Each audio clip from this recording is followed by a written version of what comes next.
Agora o conversa vai, conversos vem, né? A gente se inspirou nessa, né? Conversa vai, a gente não fala assim no dia a dia, conversa vai, conversa vem, tipo aquele lenga-lenga, né? E pum, aí a coisa acontece, né? E o nosso aqui é o conversa vai, conversos vem, que a gente fica conversando, de repente... Essa caixa, se pudesse subir ela um pouco, ali. De repente, a gente lembra de um verso, né? E pode soltar o verso, né? No meio da conversa, assim, a gente está conversando, sentiu aquela, lembrei de alguma coisa e tal. Às vezes eu interfiro também com alguma coisa, né? E vocês, então, o Diego que escreveu, né, uma história nossa, né? Uma dissertação aí, de mestrado. Cadê o bichinho? O pessoal que não conhece, esse bichinho bonito aqui. A festa da palavra na arte do encontro, né? E tem tanta gente bonita aqui, o Diego pôs todo mundo, rapaz. Acho que não esqueceu de ninguém da nossa turma, assim, que foi, né? E teve coisas que aconteceram, né, no nosso espaço, no bar também. E o Diego colocou tanta gente aqui, né? Até casamento teve lá no bar uma vez, tá aqui, né? Então ele conta essa história nossa, né? Do sarau, um pouco nossa história minha, da SUS, da família. Enfim, ele entrou em esferas que a gente se surpreende na hora que está lendo isso. E a Sônia, aqui, que faz um trabalho lá, junto, tem um coletivo na Brasilândia, né? O coletivo Sarau da Brasa, que realiza saraus há anos também, naquela região, né? E a Sônia faz parte desse coletivo e tem livros publicados, né? Histórias que ela conta. Então hoje a gente quer ouvi-los, né? Esses dois aqui, um pouquinho de cada um, né? Um pouquinho da história de cada um, e com certeza a gente vai se espelhar, vai se ver um pouco também, né? Na história deles. Então vamos começar, né, essa brincadeira. Desculpa pelo atraso, a gente estava num evento fazendo um sarau, coisa que a gente não sabe fazer outra coisa na vida. Gosta de fazer, né? E foi um sarau muito bonito, lá no Sesc Carmo, lá na Praça da Sé. Tá bom? E normalmente a gente começa o Conversa Vai, Conversa Vem. A gente gosta de falar, né, a gente puxa o autor, né? A autora, um pouco a infância, né? Porque a infância tá lá, né? Ela mora naquele lugar da gente, que ela tá aqui, né? Você vai lembrando das coisas que aconteceram na sua infância e aquilo te põe vivo de novo, né? Vem para a vida, vem para o seu presente, né? Então, e a gente acaba descobrindo ali jeitos, nuances ali do autor dessa infância que ele traz, né, pra gente. Então a gente gosta de ouvir um pouco da infância, como é que foi e tal, contar um pouco dessa história. Qual dos dois gostaria de começar a falar dessa? Apontou, né? Escolhe aí. Bem democrático. Pode ser, Sônia? Fala um pouco da sua infância, fala um pouco da influência também depois da poesia, ou como te levou, mas dentro dessa panela que fica ali na infância. Boa noite, todo mundo. Obrigado pelo convite, obrigado pela presença de todos. Acho muito legal quando você tem essa troca, né? Eu vim lá da Brasilândia, eu vim com o Wagner, que está em pé ali. É um dos organizadores também do Sarau da Brasa. Depois a gente fala um pouco, né? Que agora salve de palmas, Vagnão aqui, ó. Seu rosto bonito tá ali. Bom, eu sempre morei e nasci praticamente na Brasilândia. Meus pais meu pai veio do interior de São Paulo, filho de espanhóis que fugiram da Espanha na época da Primeira Guerra Mundial e foram trabalhar na roça, no interior de São Paulo, na região de Matão. E quando ele tinha 17 anos, ele veio para São Paulo e foi parar na Brasilândia. E nunca saiu de lá, saiu agora depois nos anos 2000, foi para o interior e ele já faleceu em 2015. E a minha mãe, a família veio de Minas e também caiu na Brasilândia. Então a gente sempre esteve nesse lugar. E meu pai era uma pessoa sempre que Eu gostava muito de contar história e era muito observador. Ele jogava no time do bairro lá, ele tinha muitos amigos. E eu acho que ele incentivou essa coisa da curiosidade, de ler. Ele lia muito, ele foi bancário, ele era sindicalista, então tinha toda uma história ali, né? Que foi influenciando a gente.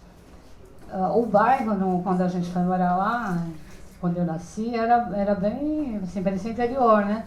Tinha lago, lagoa, rios, árvores de todo tipo, frutas, poucas casas. Tinha sido um sítio da turma dos Penteados, por isso leva esse nome, que tinha a ver com a Heloísa Penteado, que casou com o Matarazzo. Então era bem um sítio que depois foi sendo povoado, no caso do Penteado. E ele faz parte da Brasilândia, que é um distrito que tem várias vilas, que já era uma coisa um pouco maior, né? Que também começa com periferia, com uma população, principalmente nos anos 70, que vem do Nordeste, que vai parar nesse lugar, depois começa a crescer as favelas, como todas as periferias. E eu sempre me interessei por esse bairro. E desde criança a gente saía para pegar fruta na mata, a gente ia nadar na lagoa, nadar no rio. Meu pai gostava muito a gente ia catar florzinha de fim de semana. E eu sempre gostei de lá, então me interessei muito pela história desde o começo. Isso me levou a escrever, a maioria dos meus livros fala um pouco dessa história, de como foi criado esse bairro, como essa população tem lá, como se transformou, né?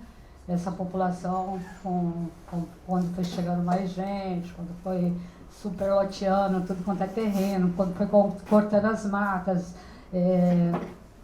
aterrando lagoa, sujando o rio. Tudo isso daí eu vou contando um pouco nas minhas histórias. A minha infância foi muito boa, assim.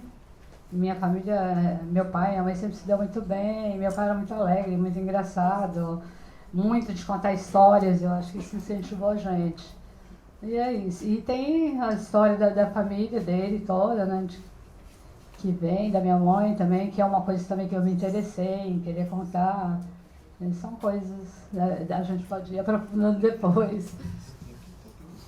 Sônia, mas você tem algum poema dessa época, de infância, ou que você Eu lembrei de um aqui, porque eu falei da família, mas que tem a ver com meus avós. Pode ser? Pode. É um pouquinho, não é tão pequeno, mas que é um pouco da história dos meus avós. Deixa eu procurar, porque antes eu não separei. Eu não lembro se estava no começo, mas não é muito difícil. Deixa eu poder ver muito grande. Um pouquinho grande, mas... O nome é Duas Mulheres. A mais morena, filha de uma índia, laçada nas matas de Goiás, em fronteira com Minas Gerais. Essa sua mãe índia foi casada com um negro recém-liberto, nascido no início do século XX.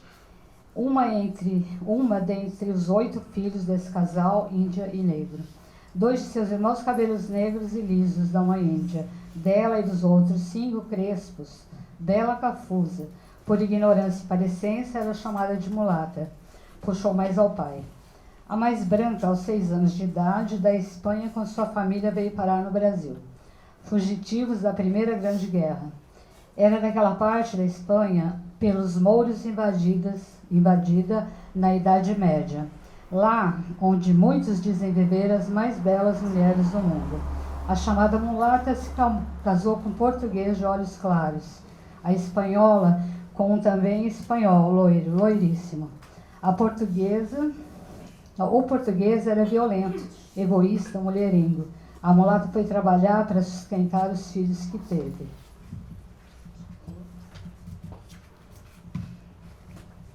De 10, só 4 ficaram adultos.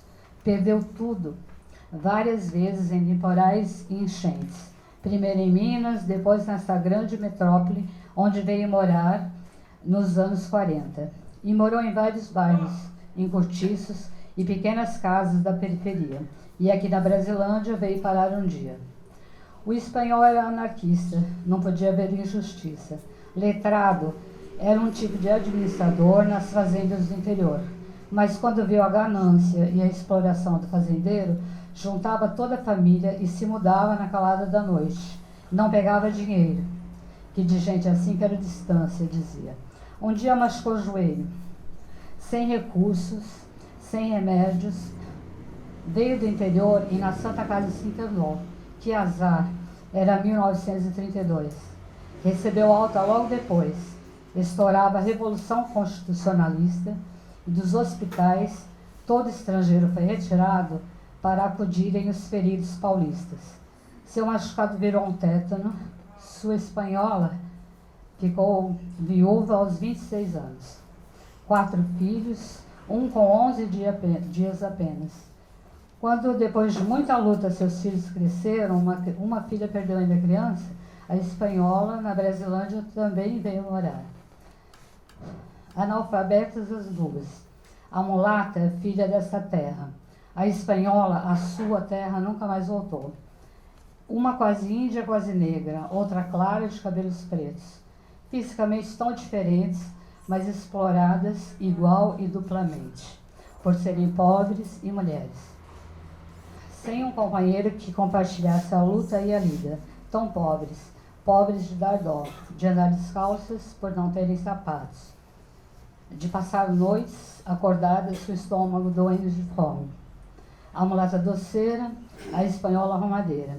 A mulata explorada na fábrica, a espanhola em casa de gente rica. A mulata mansa e cândida, como seu nome próprio. A espanhola tão calada, crescente, guerreira. A mulata risonha, embora de emoção chorasse com facilidade. A espanhola tão triste sempre. Tão lindas as duas. A mulata, mãe da minha mãe, a espanhola, mãe do meu pai.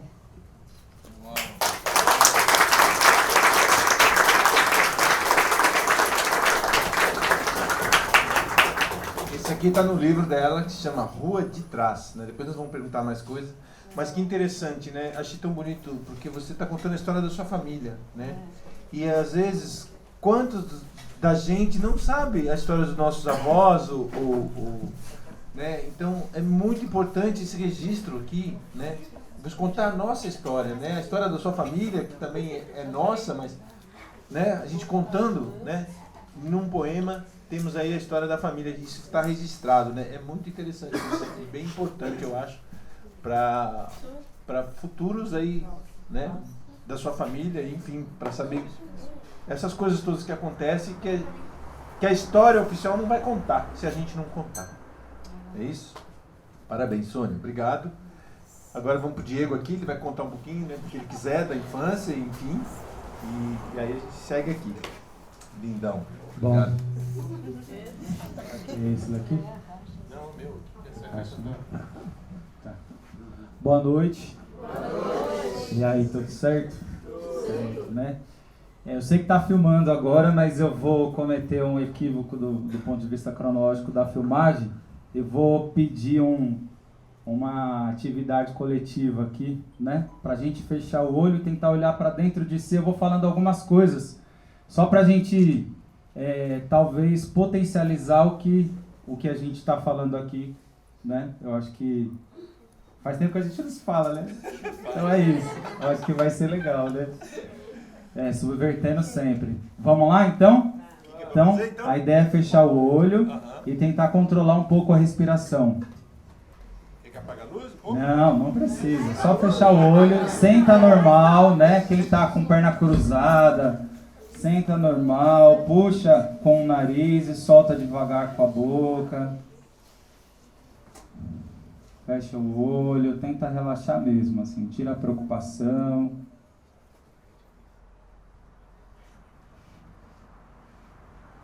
E aí vocês vão acalmando enquanto eu falo algumas coisas, assim, né? Puxa a respiração, solta bem devagarinho. E aí eu quero que vocês lembrem do tempo da infância, assim. O cheiro do café, o cheiro da terra molhada, de correr na chuva, aquele cheiro da chuva que pega o asfalto e aquele cheiro indescritível. A única coisa que a gente consegue falar é o cheiro de chuva, né? A comida da avó, da mãe, da vizinha. Tenta lembrar de sensações da infância. De quem cuidou, de andar descalço, de subir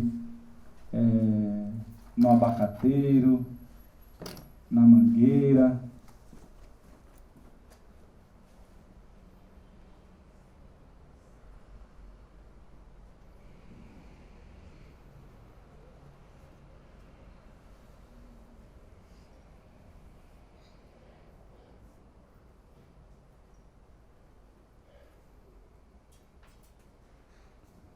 E vai tentando ver as pessoas que você não vê há muito tempo, assim, vovó.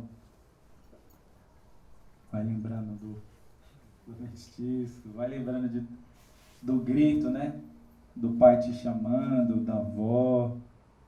Tudo que te remete àquele ser mais antigo que você tem dentro de si, assim, dessa lembrança mesmo. Que você não consegue nem descrever. A gente fala que é amor, né? Mas a gente não sabe muito bem das coisas e fica dando nome, né? Então, desses sentimentos.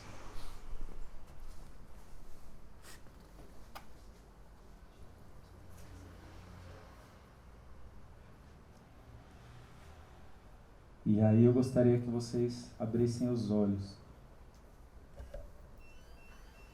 O que a gente fez aqui, né? A gente lembrou. E eu vou dar uma de mágico agora, né? A maioria de vocês lembraram de quando a rua não era asfaltada. Vocês lembraram das suas terras natal, porque a maioria de que está aqui não é da cidade de São Paulo, em sua maioria, né? Quando vocês lembraram do vô e da avó, vocês lembraram de um sotaque. Quando vocês lembraram do passado, vocês lembraram daquela árvore no quintal que cresceu, né, e que a família toda pegou fruto daquela árvore. Porque nós ajudamos na construção da cidade de São Paulo, né? E aí eu queria começar contando um pouco da minha história, que eu sou filho da filha mais velha de uma família baiana, de uma cidade chamada Itapetinga, né, na Bahia, perto de Vitória da Conquista. E por parte de pai eu sou também, meu pai é o mais velho da família dele, de uma cidade chamada Inhapim, em Minas Gerais, que hoje, né, deve ter 6.000 habitantes. Os dois vieram para São Paulo. Minha avó não andava na época e meu pai veio tentar emprego, porque a roça já não estava dando mais, eram muitos irmãos, e veio para São Paulo no final dos anos 60. E minha mãe veio no começo dos anos 70 também, de carona, com parentes da Bahia, numa Kombi, para trabalhar numa casa de família e tentar dar o sustento para minha avó lá e para o meu avô também na Bahia. O meu avô e minha avó eram feirantes por parte de mãe e por parte de pai ele trabalhava na roça, né? Então eu estou contando um pouco mais da história de cada um aqui, né? Não foi só meu pai e minha mãe que veio assim, né? Mas a maioria de vocês e dos nossos parentes também. E quando chegaram aqui viram mesmo quem nasceu aqui nos anos 60, nos anos 50, tem uma leitura de paisagem desse lugar, né? E aí vai lembrando dos cavalos, vai lembrando onde era terreno baldio e tudo mais. Eu sou novo, mas sempre gostei de histórias como essa e como isso impacta e como isso transforma, né? Talvez por isso que eu acabei fazendo geografia. Porque isso acabou me levando, imagina que lindo, né? Eu acho isso poético, eu não sou poeta, nem sei fazer poesia, né? Mas eu acho que lembrar afetivamente das coisas nos deixa mais confortável nessa lembrança, né? De olha só que bonito que era. Isso chama-se pertencimento, identidade, os valores que as famílias deram para nós. E aí eu nasci no Jardim Eledi, nasci em Santo Amaro, no Hospital São Leopoldo, que hoje é fechado, né? E aí minha família, eu nasci num bairro chamado Eledi, que fica do lado do Jardim Mitsutani. É o primeiro bairro do Capão Redondo, e hoje eu moro no Mitsutani, que é o último bairro do Campo Limpo, né? É uma rua que atravessa. Você está do outro lado da rua, é um distrito, de um lado é outro. Mas a gente não se reconhece porque histórias como essa não são contadas, as pessoas não sabem, não lembram das coisas, a gente não costura tanto as informações do nosso passado. E aí eu lembro dos Sete Lagos também, por mais novo que eu seja, mas essas transformações são dos últimos 30 anos e elas são muito rápidas, né? Eu começo, inclusive, até depois a gente fala sobre isso também, mas eu gosto de fotos antigas do bairro, né? Enquanto em 10 anos, em 15 anos, em 20 anos as coisas mudam muito, as pessoas mudam muito, os lugares mudam muito. Por isso que eu acho muito bacana o trabalho do Pezão, assim, porque você não pega só o Pezão, para quem não sabe, é um dos poetas aí também, companheiro da Dona Antília, que está aí também, e ele é um dos que mais registraram as várzeas aqui da nossa região. E eu gosto de pegar o livro e as fotos dele, porque ele mostra ao redor como eram, né, os campos de futebol. Eu acho isso muito bacana. E aí contar um pouco da minha história é ser saudosista sempre, né? Eu sou novo, mas parece que é espírito de velho, né? Porque eu fico tentando lembrar os velhos, né, os antigos sempre. E aí eu cresço nesse... Meu avô, ele hoje é terça, né? No domingo ele fez 92 anos. E ele não é nem o contador de história oficial da família. Mas para mim ele é, né? Mas eu fiquei perguntando para ele esse final de semana, ele falou assim, não, Diego, lá em Minas tem outros contadores, que ele gosta de contar o caos e fazer todo mundo dar risada. E aí ele vai contando as paisagens. E aí eu nasci, né, no Jardim Mitsutani, fazendo essa retrospectiva do passado e todo lugar onde eu ia, eu ficava tentando lembrar das coisas, né? Quando eu tinha 10 anos, minha mãe foi assassinada na rua de casa, tinha um cara bêbado que saiu de um bairro, foi do outro, minha mãe tinha acabado de voltar a estudar, ela estava no primeiro ano do ensino médio, meu cunhado estudava com ela, e aí o carro foi, pegou ela de um lado, levou para o outro lado da rua, ele entrou numa casa e ela caiu do carro e bateu direto a nuca na guia, né, na sarjeta ali, bateu a nuca direto e menos de 3 horas depois, ela já estava inconsciente e em seguida, assim, ela faleceu no dia 28 de abril de 95, né. Aí fui criado pelo meu pai toda essa história, mas meu pai achava que educar era trabalho, então eu trabalho desde os meus 11 anos, sem férias, essas coisas todas, esse ritmo alucinado, né, porque meu pai achava que isso era educação. E aí eu conheci um outro colega que falou um pouco sobre o que era a universidade, a gente entrou no movimento estudantil e eu pensei o que era a universidade pública, fui para o interior fazer a universidade pública e aí reformulei, era na época da literatura marginal, e aí eu comecei a frequentar o sarau nessa época também, comecei a pirar nas ideias e talvez uma coisa que é legal a gente falar hoje, eu comecei a pirar em algo que me satisfazia, não satisfazia outra pessoa, né? Não sei se eu vou ser tão objetivo assim, mas eu não gosto de pensar o pensamento que os outros querem que a gente pense. Tipo a televisão, né? Ela vai te levando a um pensamento. E aí, a ideia que eu acho muito bacana do sarau é que você nunca sabe o que vai acontecer no sarau, né? Aí vem o Binho e tira uma coisa de saúde, e aí eu falo assim, caramba! Então, essa história essa é um pouco da minha infância, de gostar dessas histórias diferentes, dos lugares e das pessoas, e relembrar, que eu acho que é muito isso que eu tentei fazer no sarau do Binho, assim, dando essa perspectiva. E aí meu pai... há 10 anos atrás, meu pai faleceu de câncer também, né? E aí eu fico, eu acho que é por isso, acho que eu fico tentando nesse saudosismo lembrar das coisas, porque era um passado, de uma memória, de uma paisagem. É um pouco isso da infância.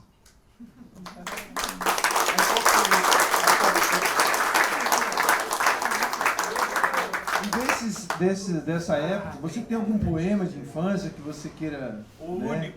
O único, então. Que saiu aí no... O único. O dia que conheci a Zona Sul. Quando a vi pela primeira vez, quase não pude abrir os olhos. Enxergava vultos à minha frente.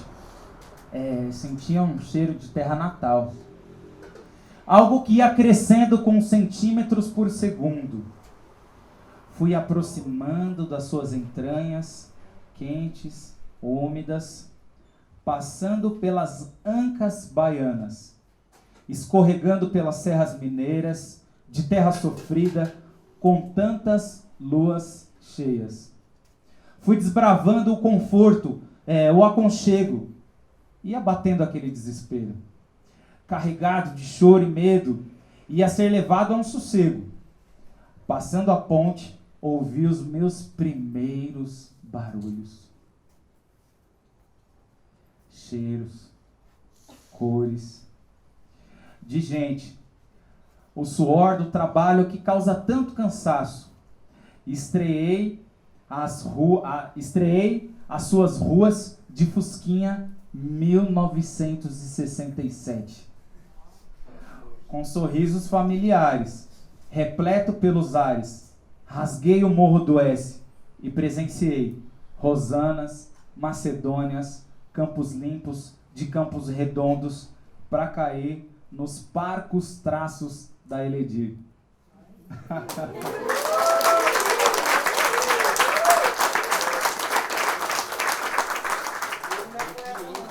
Não é poeta, né? Diz que não é poeta. A gente vai aprendendo um pouco aqui. É isso aí, Diego.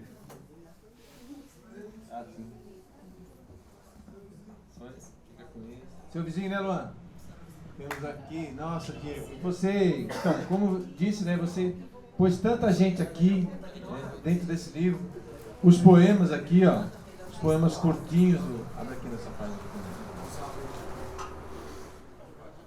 Essas que tem uns poemas aí. Então, dentro desse livro, né, ele conta aqui, ó, a história da gente, né, da Noite da Vela ao coletivo hoje Sarau do Binho, né?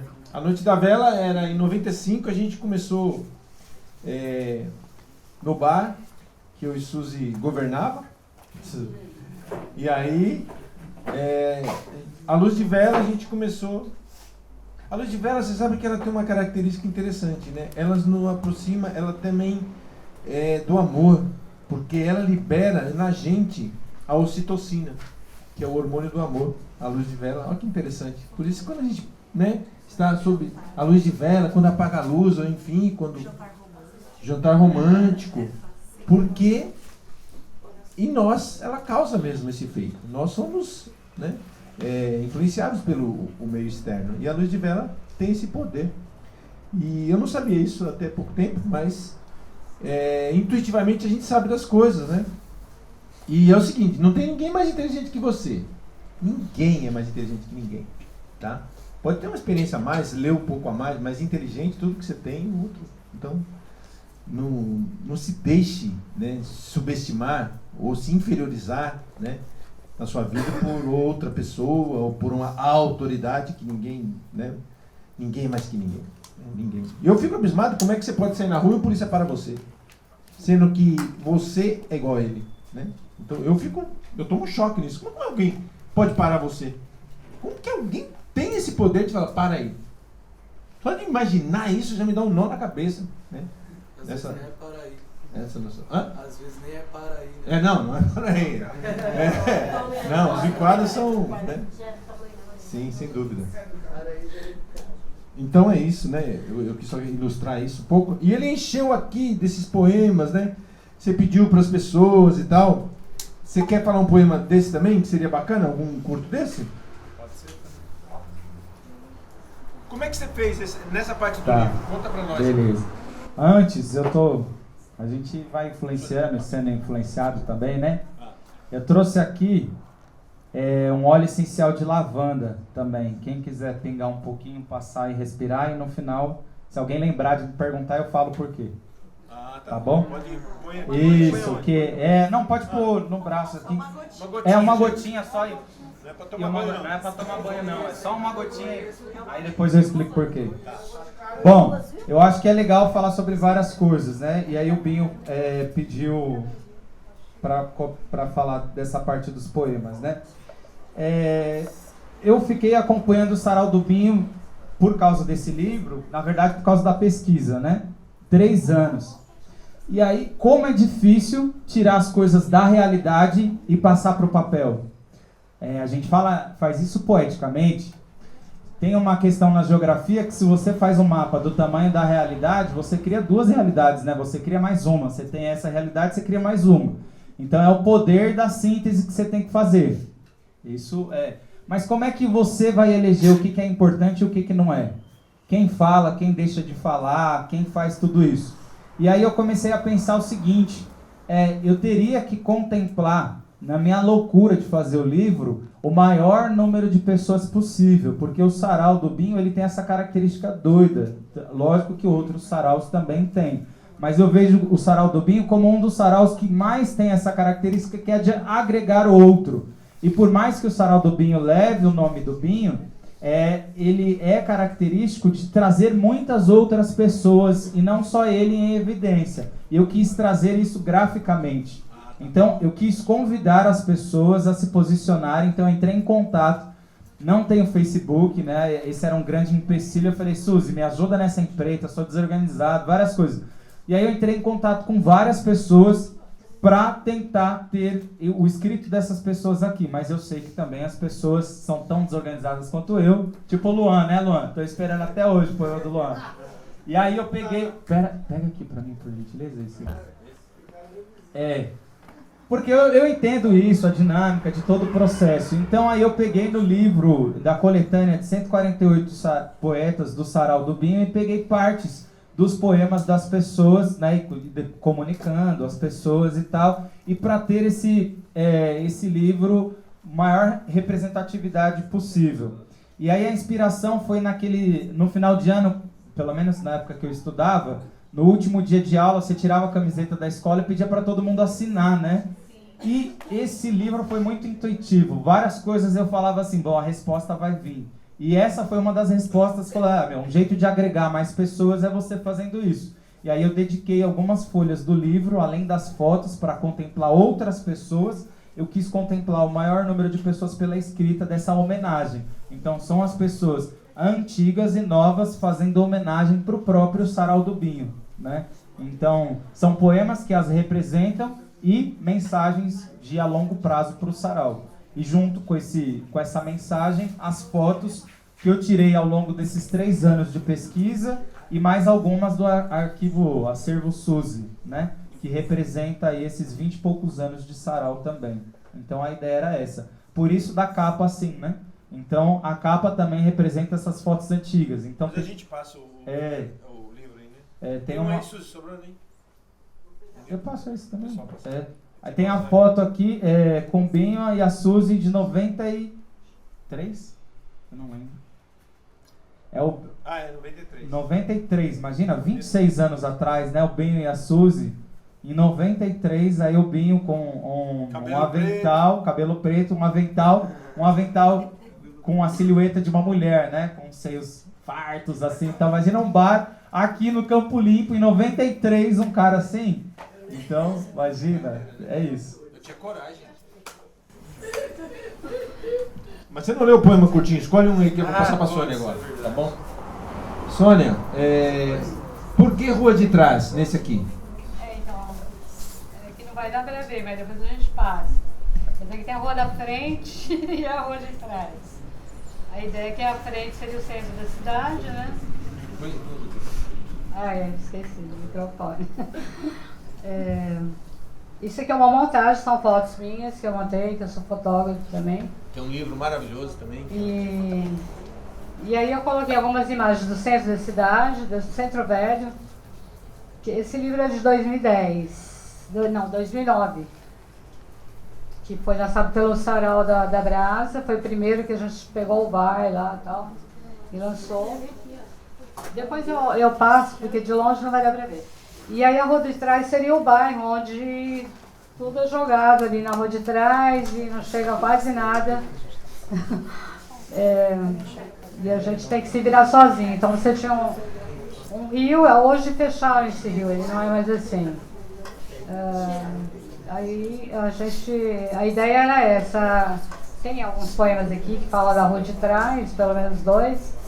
E a ideia é que você está no bairro e você está atrás e ninguém está nem aí. Você vai para lá da ponte, no caso nosso, porque o Tietê divide, a gente está do outro lado, vocês estão para cá da ponte também, né? Então a ideia era falar um pouco do bairro. Então estou falando do que está para além da ponte, para além do Tietê. Do outro lado, onde não chegava a nada quase. E a gente tinha que brigar para conseguir as coisas, né? E foi uma das coisas que eu mais fiz na vida, foi me envolver com os movimentos do bairro, lutar, porque não tinha, como ele falou, né, no começo, você lembra de ruas de terra, e isso era toda a periferia de São Paulo, né? E a gente estava num lugar que não tinha esgoto, não tinha água, não tinha escola, não tinha saúde, não tinha hospital. Hoje como está, Brasil? Então toda essa briga eu participei, foi nos anos 70, tá? Então principalmente as mulheres, a gente tinha grupo porque os homens saíam para trabalhar ou tinham outros problemas, a gente falou que estava preso, ou estava trabalhando, e as mulheres é que tinham que lutar pelas coisas essenciais do bairro, né? Então a gente teve movimentos para a saúde, conseguimos hospital, conseguimos pronto-socorro, posto de saúde, isso tudo apanhamos do Maluf na época, em 80, para conseguir algumas dessas coisas, conseguimos asfaltar ruas, então linha de ônibus também não tinha, você tinha 2 linhas de ônibus que não chegavam em todos os locais. E quem morava mais para lá um pouquinho no morro tinha que subir, descer, para chegar em algum ponto de ônibus e andar a pé no escuro. Alguém aqui conhece a Brasilândia? Vocês conhecem a Brasilândia? O pessoal daqui? Campo Limpo? A geografia daquele lugar é meio que única para São Paulo, né? Aí tem um pouco, né? Desse livro, depois dá para olhar. É muito morro assim que você... E não tinha nem transporte para as pessoas, né? Se a pessoa ia trabalhar no centro, ela andava mais de meia hora a pé para chegar na volta. E imagina na volta, no escuro, ou quem saía de madrugada, muita gente saía de madrugada. Então toda essa briga, por isso que eu chamo de rua de trás, porque era uma rua mesmo largada, escondida, que ninguém queria ver, né? E a gente teve que brigar. E aí houve muitas conquistas. Eu acho que entre os anos 70 e 90, até as construções de moradia, que era um outro problema, a moradia, teve muita coisa de mutirão para construir as casas, teve bairros inteiros que foram feitos por mutirão, com esforço do pessoal mesmo, do lugar. Então a gente conseguiu algumas melhorias, mas depois... Eu acho que depois dos anos 90, 2000 já deu uma parada, você não vê mais muito movimento, né? Tudo mudou, né? E tudo piorou também, em alguns aspectos. Embora você tenha algumas melhorias que não tinha, eu acho que as pessoas estão mais distantes, né? E isso tudo houve eu diria que a gente andou para trás, principalmente hoje em dia. Então é uma luta que a gente teve que eu acho que precisa continuar aí, porque ainda tem problema e outros tipos de problema, né?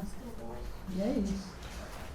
Sônia, a gente está passando o livro ali, né? Eu queria que você lesse um desse da Rua de Trás ainda, com esse tema, se você quiser, ou outro poema. Eu acho que e esse que está passando é o livro, você quer falar só um pouquinho, só porque o pessoal já vai...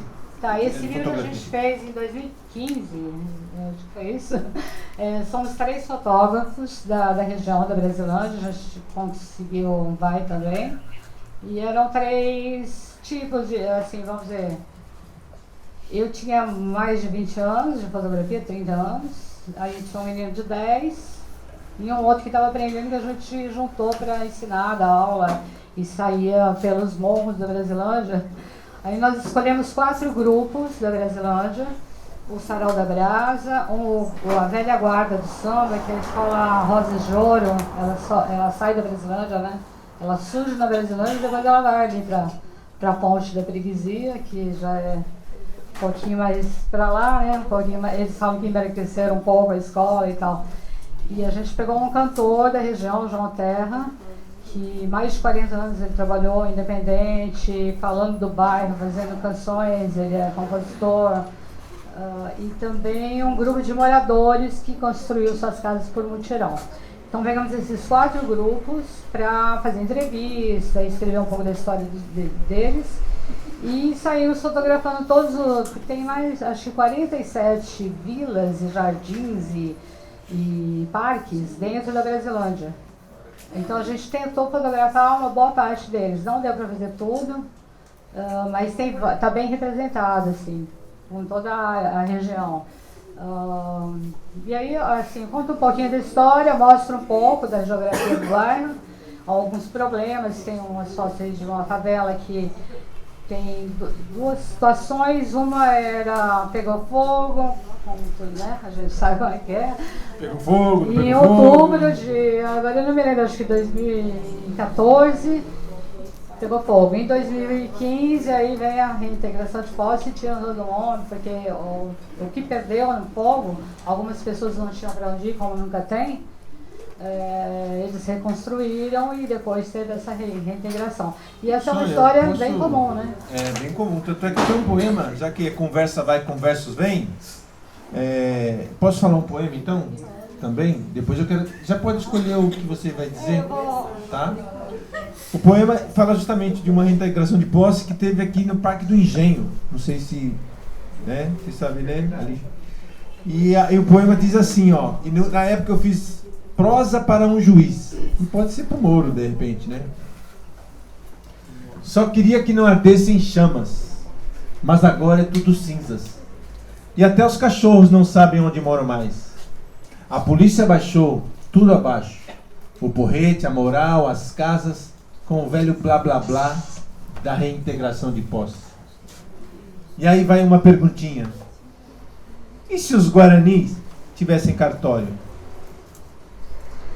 Tivesse lá a polícia deles, o exército deles, o juiz dele, o jornal nacional deles, William Vac Bonner deles, para pedirem também a tal da reintegração de posse. Isso aqui tudo, minha gente, era terra negra e indígena. Era e é.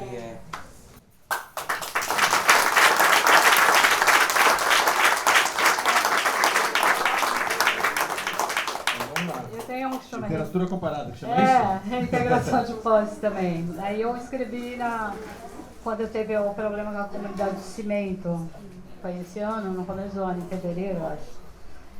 Sons de helicópteros, do crepitar do fogo, repetitivos sons. Cansou-se a poesia desses ruídos. O vento de eternidade circula varrendo ruas e vielas. A chuva vem lavar as marcas no chão, como se não houvesse lá já chovido demasiado, gelando os corações. A distância de olhares, a ausência de palavras, braços cruzados, mãos fechadas. Como há de lidar o meu poema com tal indiferença? Entre ruídos de helicópteros e sirenes, morre-se um pouco a cada dia, e os sonhos ardem na noite em chamas. Ontem colhiam risos inocentes, hoje guardam tão somente cinzas e silêncio.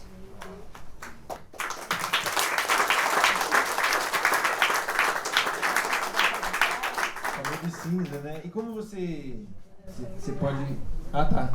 E você falou do silêncio, né? E você tem um livro também que chama Nem Tudo é Silêncio, né? Tenho. E você contou uma história ali, eu não quero pular o negócio, mas eu achei interessante aquela história do sequestrador, né? E eu queria te perguntar se aquilo aconteceu mesmo, é real ou é...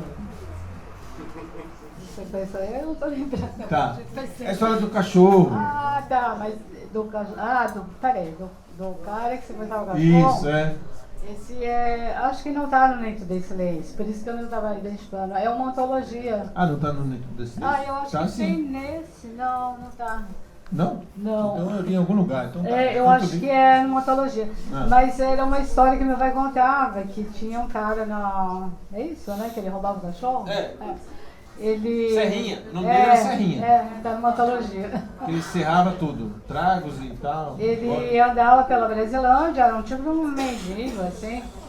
E aí ele entrava nas casas, roubava o cachorro das pessoas, de estimação. E depois, no outro dia, ele aparecia. E falava, olha, eu conheço tudo aqui na Brasilândia, eu ando pra lá e pra cá. Se eu achar o cachorro e trouxer aqui, você me dá um agrado? Então era a ideia do cara. Diz que ele era muito conhecido, mas eu não conhecia, foi antes de eu nascer. E era uma história mais ou menos assim, aí eu criei um negócio assim parecido. Não, eu tô louco porque eu pensei, as pessoas arrumam um jeito de ganhar dinheiro, né?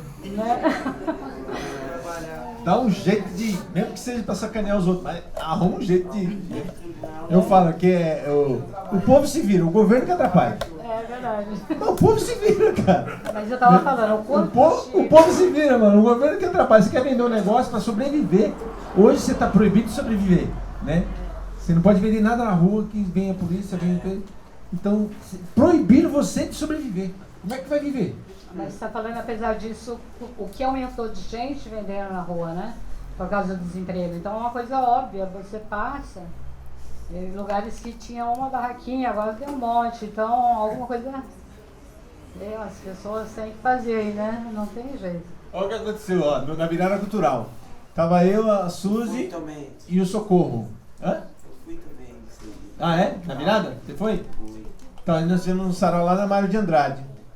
Só que a Suzy adora o Márcio Greik. Vocês conhecem o Márcio Greik? Conheço. É. Aí a gente passou lá no Márcio Greik, né? Que tinha o palco brega, né? Vamos lá dar uma olhadinha.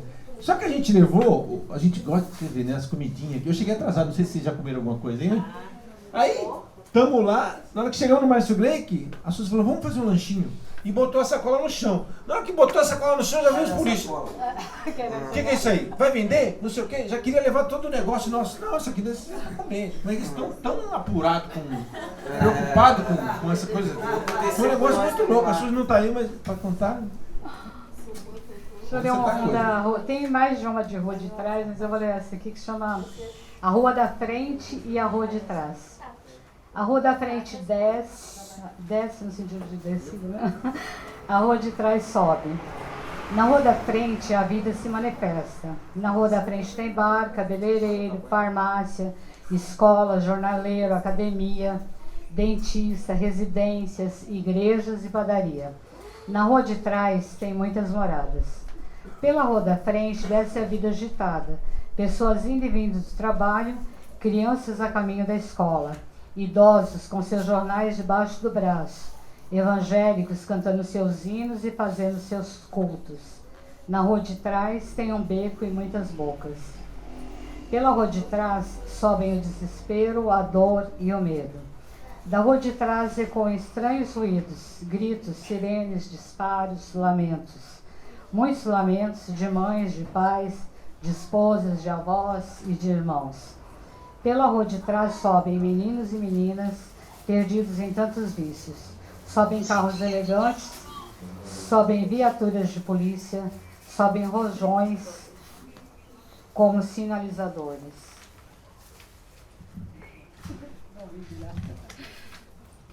Pela Rua da Frente, disfarçados na penumbra da noite, descem meninos cambaleantes, falando palavras desconexas. Descem meninas que se entregam sob qualquer cobertura em troca do perdão de dívidas feitas na Rua de Trás.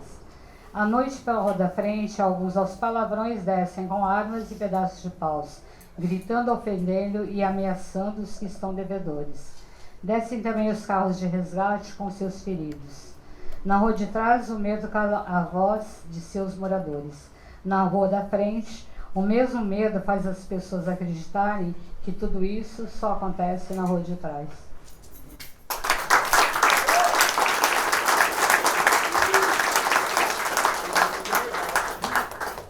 Eita. Depois a gente abre uma pergunta, se alguém quiser perguntar alguma coisa, tá bom? No meio aí, quiser interferir. E... Diego, eu queria... você vai ler o poema e depois eu queria saber, no livro aí, o que mais te encantou, que momento que foi que você mais gostou de escrever, alguma coisa que te... do livro, assim, deu prazer, que você queria saber mais e tal.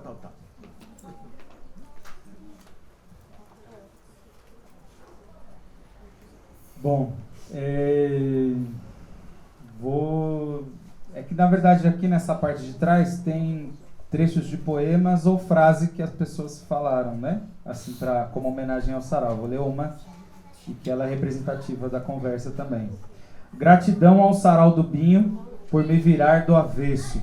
Me mostrou diferentes realidades e lições que levo para a vida. Me deu a liberdade e confiança para mostrar meu verdadeiro eu para o mundo.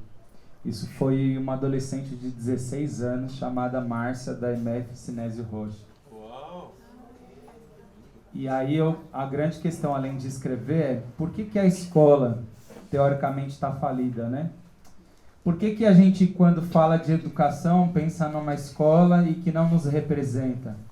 Por que que agora, pessoas que acordaram 4 horas da manhã estão tão compenetradas num assunto tão importante? E mais, por que que não tem mais livros desses contando as nossas vivências e as nossas histórias? Por que que não tem mais disso, né? Essa história interessa para quem? Será que vai ser best-seller lá da Saraiva? Será que tem mais pessoas querendo saber de outros lugares do que a gente? Quem realmente é interessado nesse tipo de história, né? Eu acho que isso é uma grande reflexão.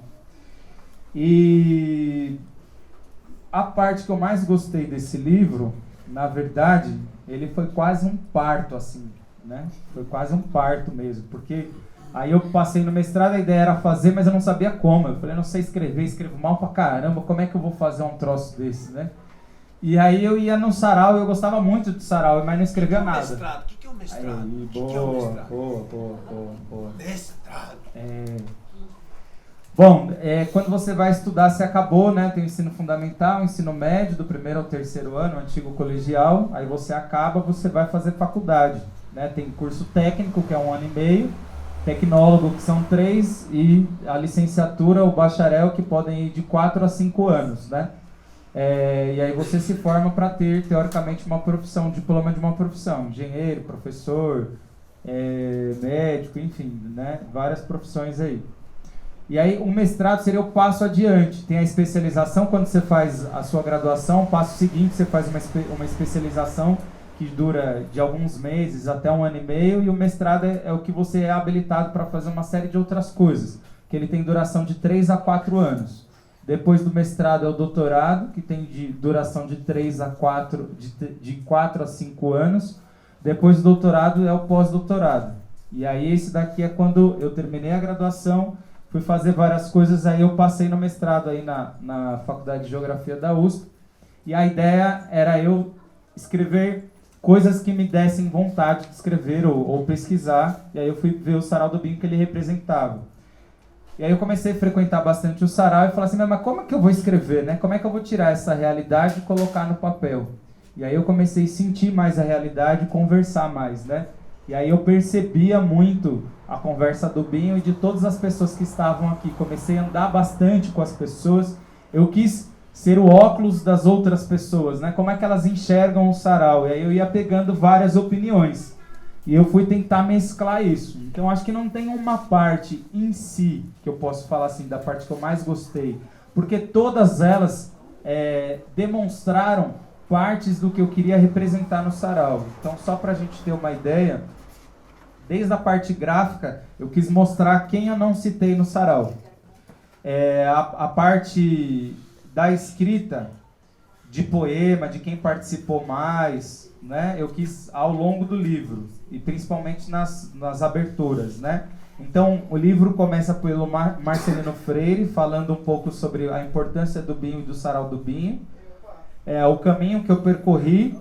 No capítulo 1 eu vou colocar um pouco do movimento dos saraus do Binho, do movimento do sarau da cidade, e aí coloco a história do Sarau do Binho, de quando ele começa, e aí desde quando ele abriu o bar, perto do Colégio Kennedy, em 1993. Então fui pesquisar quem era o Binho, a irmã, o pai, o mestiço, todas as pessoas. Coloco aí no capítulo 1 essa parte. Aí eu falei assim, bom, o capítulo 1 tem bastante coisa do Sarau do Binho. Mas o Sarau do Binho não é só a família do Binho ou as coisas que o sarau faz, também são as pessoas. Mas também são os coletivos que apoiam o sarau. E aí nesse capítulo 2 eu quis colocar essa rede de apoio. Aí eu coloquei o nome, Tecendo Fios, Desdobramentos em Rede. E os nomes eu quis que fossem nomes mais poéticos, assim, parecido com o linguajar do sarau. Então, foi o maior ganho de todos que eu achei, que foi a viagem para Buenos Aires, em 2015, que mais de 100 poetas foram para a Feira do Livro, lá em Buenos Aires. Então, foram 2 semanas que ficou repleto de gente da periferia de São Paulo. Daqui quem foi para Buenos Aires, que tá aí? Aí, ó. Só quem foi, né? Aí, ó. 2014. 2014, né? Abril de 2014. Abril daí, ó. O Marquitos tá falando, abril de 2014. E aí eu quis falar isso daí como um grande feito, que o sarau não é feito por uma pessoa, nem só por um coletivo, mas por uma série de outras ações. E ao meu ver, naquele momento, era uma das ações que mereciam registro. Depois os 3 outros grupos, que é o Grupo Clareou, o Candiarte, que a Magela tá aí, e o Cita. Eu falei, mas não são só os grupos, também são algumas pessoas que representam o sarau. E aí eu contei um pouco da história do Luan. Cadê o Luan? Levanta a mão aí. Do Luan Luando, um pouco da história dele. A história do Marquinhos, que acabou de falar aí do sarau, a vivência lá em 2014. Da Tula Pilar, que faleceu, né, recentemente. E do próprio Pedro Lucas, filho da Pilar, que foi criado dentro do sarau. E aí eu falei assim, bom, eu quis fazer um panorama de que quem não conhecesse nada de sarau e nem conhecesse nada de sarau do Binho pudesse saber de várias histórias. Como a minha conclusão, que o sarau não é a coisa mais importante, mas e sim a história que é desde antes do bar, até o bar, até as viagens, o reggae, até toda essa parte que boa parte das pessoas não sabem, né? Aí parece que quando você vai procurar coisas sobre o sarau, a história começa nas noites da vela, e começa antes com várias pessoas, vários grupos se reunindo no bar porque não tinha nenhum outro espaço. Também está junto com a pracinha do Campo Limpo e os shows de rap de final de semana, e está junto com outros movimentos da cidade, assim, que eu acho bem bacana. Então acho que não teve uma parte específica, mas acho que várias partes que eu quis que alguém que não conhecesse nada mergulhasse no sarau, assim, e quem conhecesse muito se sentisse representado. Não sei, né? Se não. Foi. Tá aí. É isso. Só isso?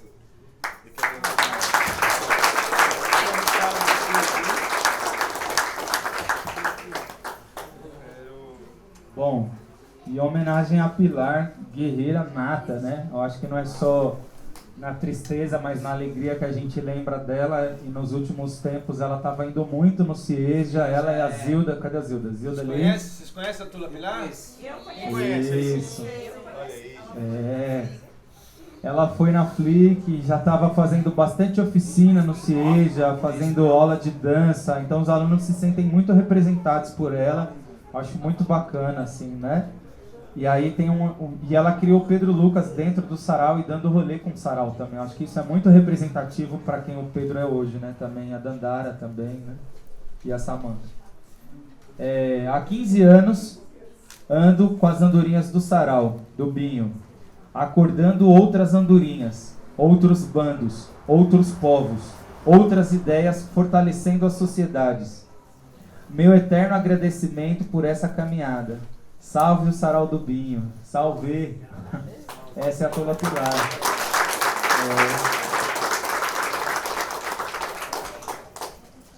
Tem Diane, tá por aí? A Diane? Oi. A Diane escreveu aqui na contracapa. Eu queria que ela lesse pra gente. Pode ser? Pode, ótimo. Tá bom, Diane. Aqui, ó. Pega aqui, passou esse aqui, Diane.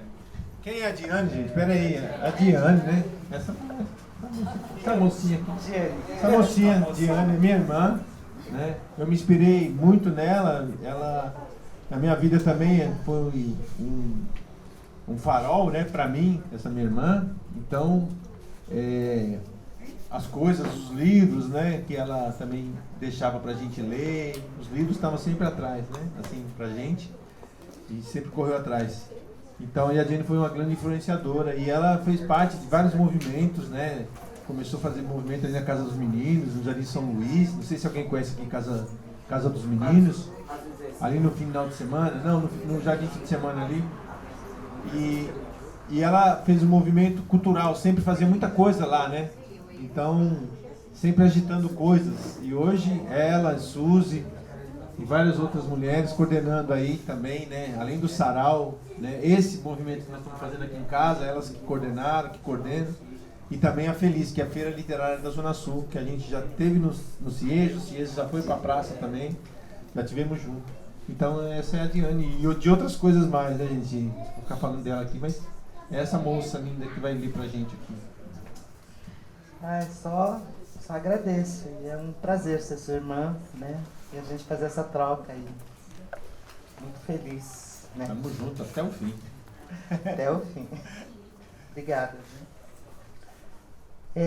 Bom, eu tive o prazer, né, de escrever aqui sobre o Diego. E aí eu vou ler, então, depois eu falo. Diego Elias retrata o tempo. Apresenta um registro histórico do movimento cultural das periferias de São Paulo e, indiretamente, do mundo. Traz em formato de dados toda a sua reflexão, estudos e interpretação desse fazer cultural. Seu trabalho contribui nesse caminhar, extrapolando muros e pontes. Leva a poesia a passear pelos campos, pela academia. A poesia leve, sutil e certeira alcança patamares teóricos e transpõe barreiras sociais. Esse livro nos mostra percursos encontrados para se existir, para se ver no mundo e para o fortalecimento de espaços como o lugar da palavra e da convivência política e cultural. Há uma ousadia em seus propósitos, um avanço para as periferias, não só como um objeto de estudo, distante, deslocado, mas de alguém de dentro que conhece os movimentos e coloca o conhecimento a serviço da cultura para e nas periferias. Através de sua pesquisa, avançamos pelo retorno dado ao seu povo, trazendo de volta uma leitura sobre os nossos passos, nos mostrando a fertilidade desta semente, nos tirando da posição de periféricos apenas e passando a agentes de transformação de uma comunidade, de um bairro, de uma cidade, com o reconhecimento da academia e seu retorno às raízes que o criaram. Isso é de uma grande grandeza, que transpõe passos pelas ditas políticas culturais. É isso aí.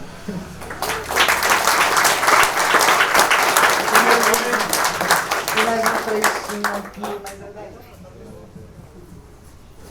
É essa pessoa linda, né, que traz, que eu acho que é isso, né, assim, resumindo, uma pessoa que é daqui, que chegou na academia, que isso é, ele conseguiu passar nesse funil, que é muito estreito, né, e para falar da gente daqui, das coisas daqui, desse seu lugar. Então eu acho que é um presente que a gente tem do Diego,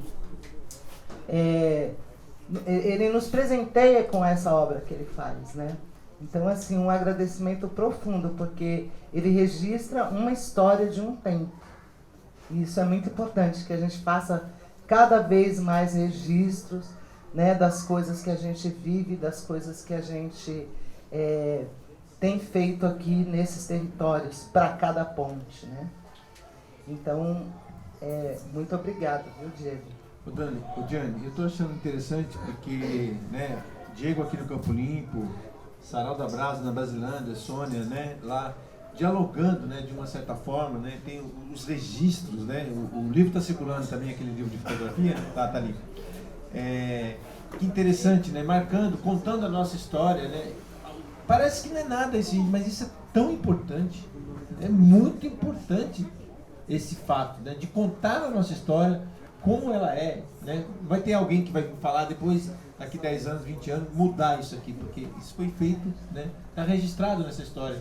Porque o passado, toda essa história do passado que a gente viveu, contado por quem fazia as histórias do passado eram jesuítas, então é a história dos vencidos, a gente não sabe história, né? E com interesses dos vencidos, né? E não do povo, da população. Então, são muita história que a gente às vezes está aí hoje falando ela, achando que nós estamos falando uma verdade e que não ocorreu, né?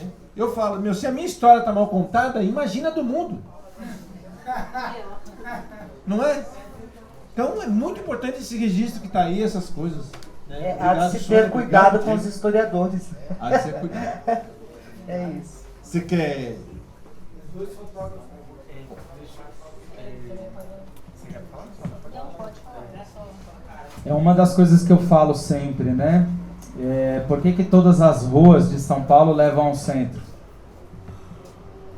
Por que na sala de aula a gente é obrigado a olhar... Essa aqui é uma rua só. Você pegou a estrada do Campo Limpo, você vai sair lá, é só reto, não precisa fazer mais nada. Sim. E aí, qual que é a diferença de um círculo, né?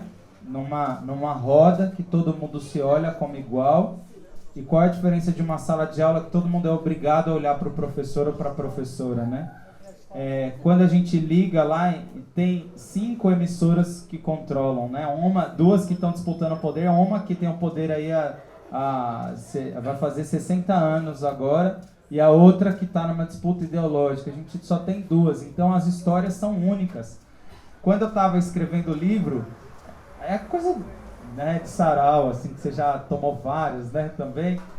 E aí eu tô escrevendo, chegando em casa, chegando tarde pra caramba. Meu filho nasceu bem no finalzinho, assim eu chegava em casa 2 horas, 3 horas da manhã. Eu falei, não, vou escrever porque essa ideia não pode sair de mim, né? E aí eu me sentia no poder da caneta, sabe? O poder da caneta mesmo, né?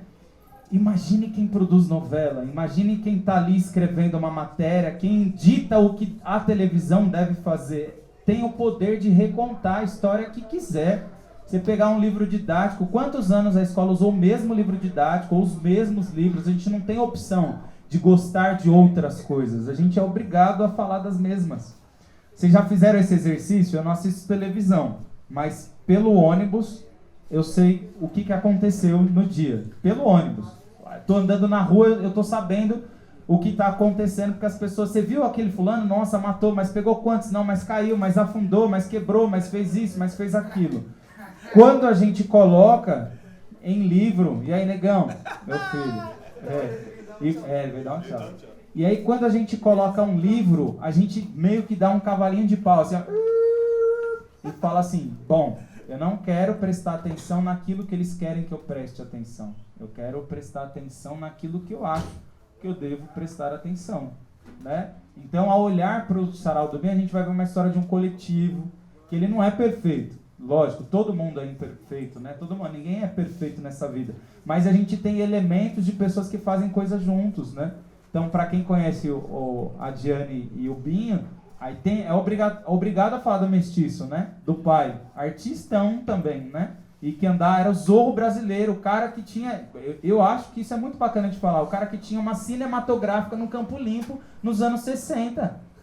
Né? E isso é para além do nosso tempo. É algo de 60 anos atrás. O cara tava assim, ele poderia ser pirado no Zorro, né? Um monte de outras coisas. Mas assim, na produção do seu próprio conteúdo de outras pessoas. Isso, para mim, isso é revolucionário.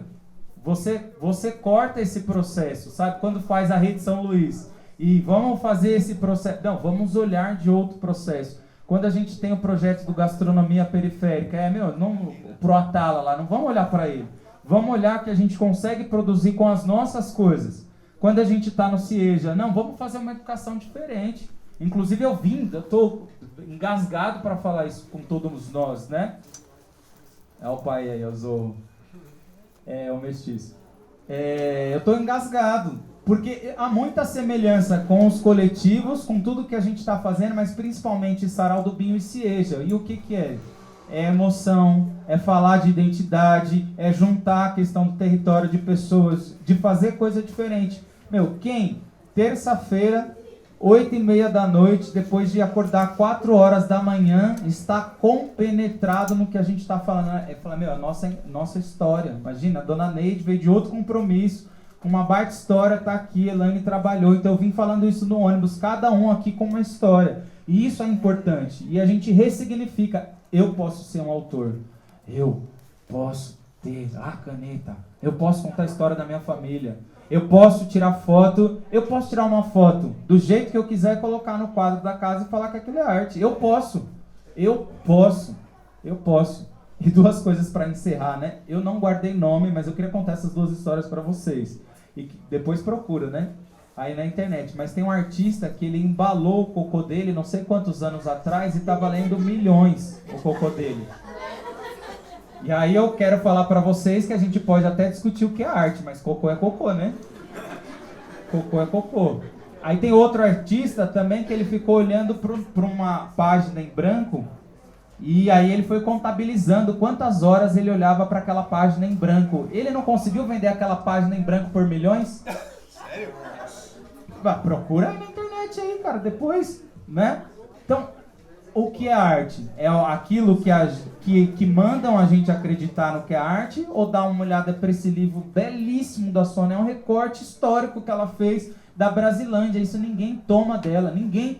Isso é a maior autoria que a gente pode ter, uma maior qualidade. Se alguém vai dar importância ou não, aí cada um com seus problemas, mas a gente dá isso da melhor forma possível, essa importância. Assim como para nós. Se você pega o Sarau do Binho, não só o que está escrito aqui, mas, porra, olha a história que tem. E aí, você vai falar do Sarau do Binho, obviamente, eu chego no Pezão. Obviamente, eu chego numa Magela. E aí, quando ele vem, né, de Minas e conta todo esse processo inteiro, uma vastidão de conhecimento. Né? E a gente tem essa relação. Agradecendo o Gunnar também, que na época do livro ele estava corrigindo, ele estava... Portugal ou Espanha?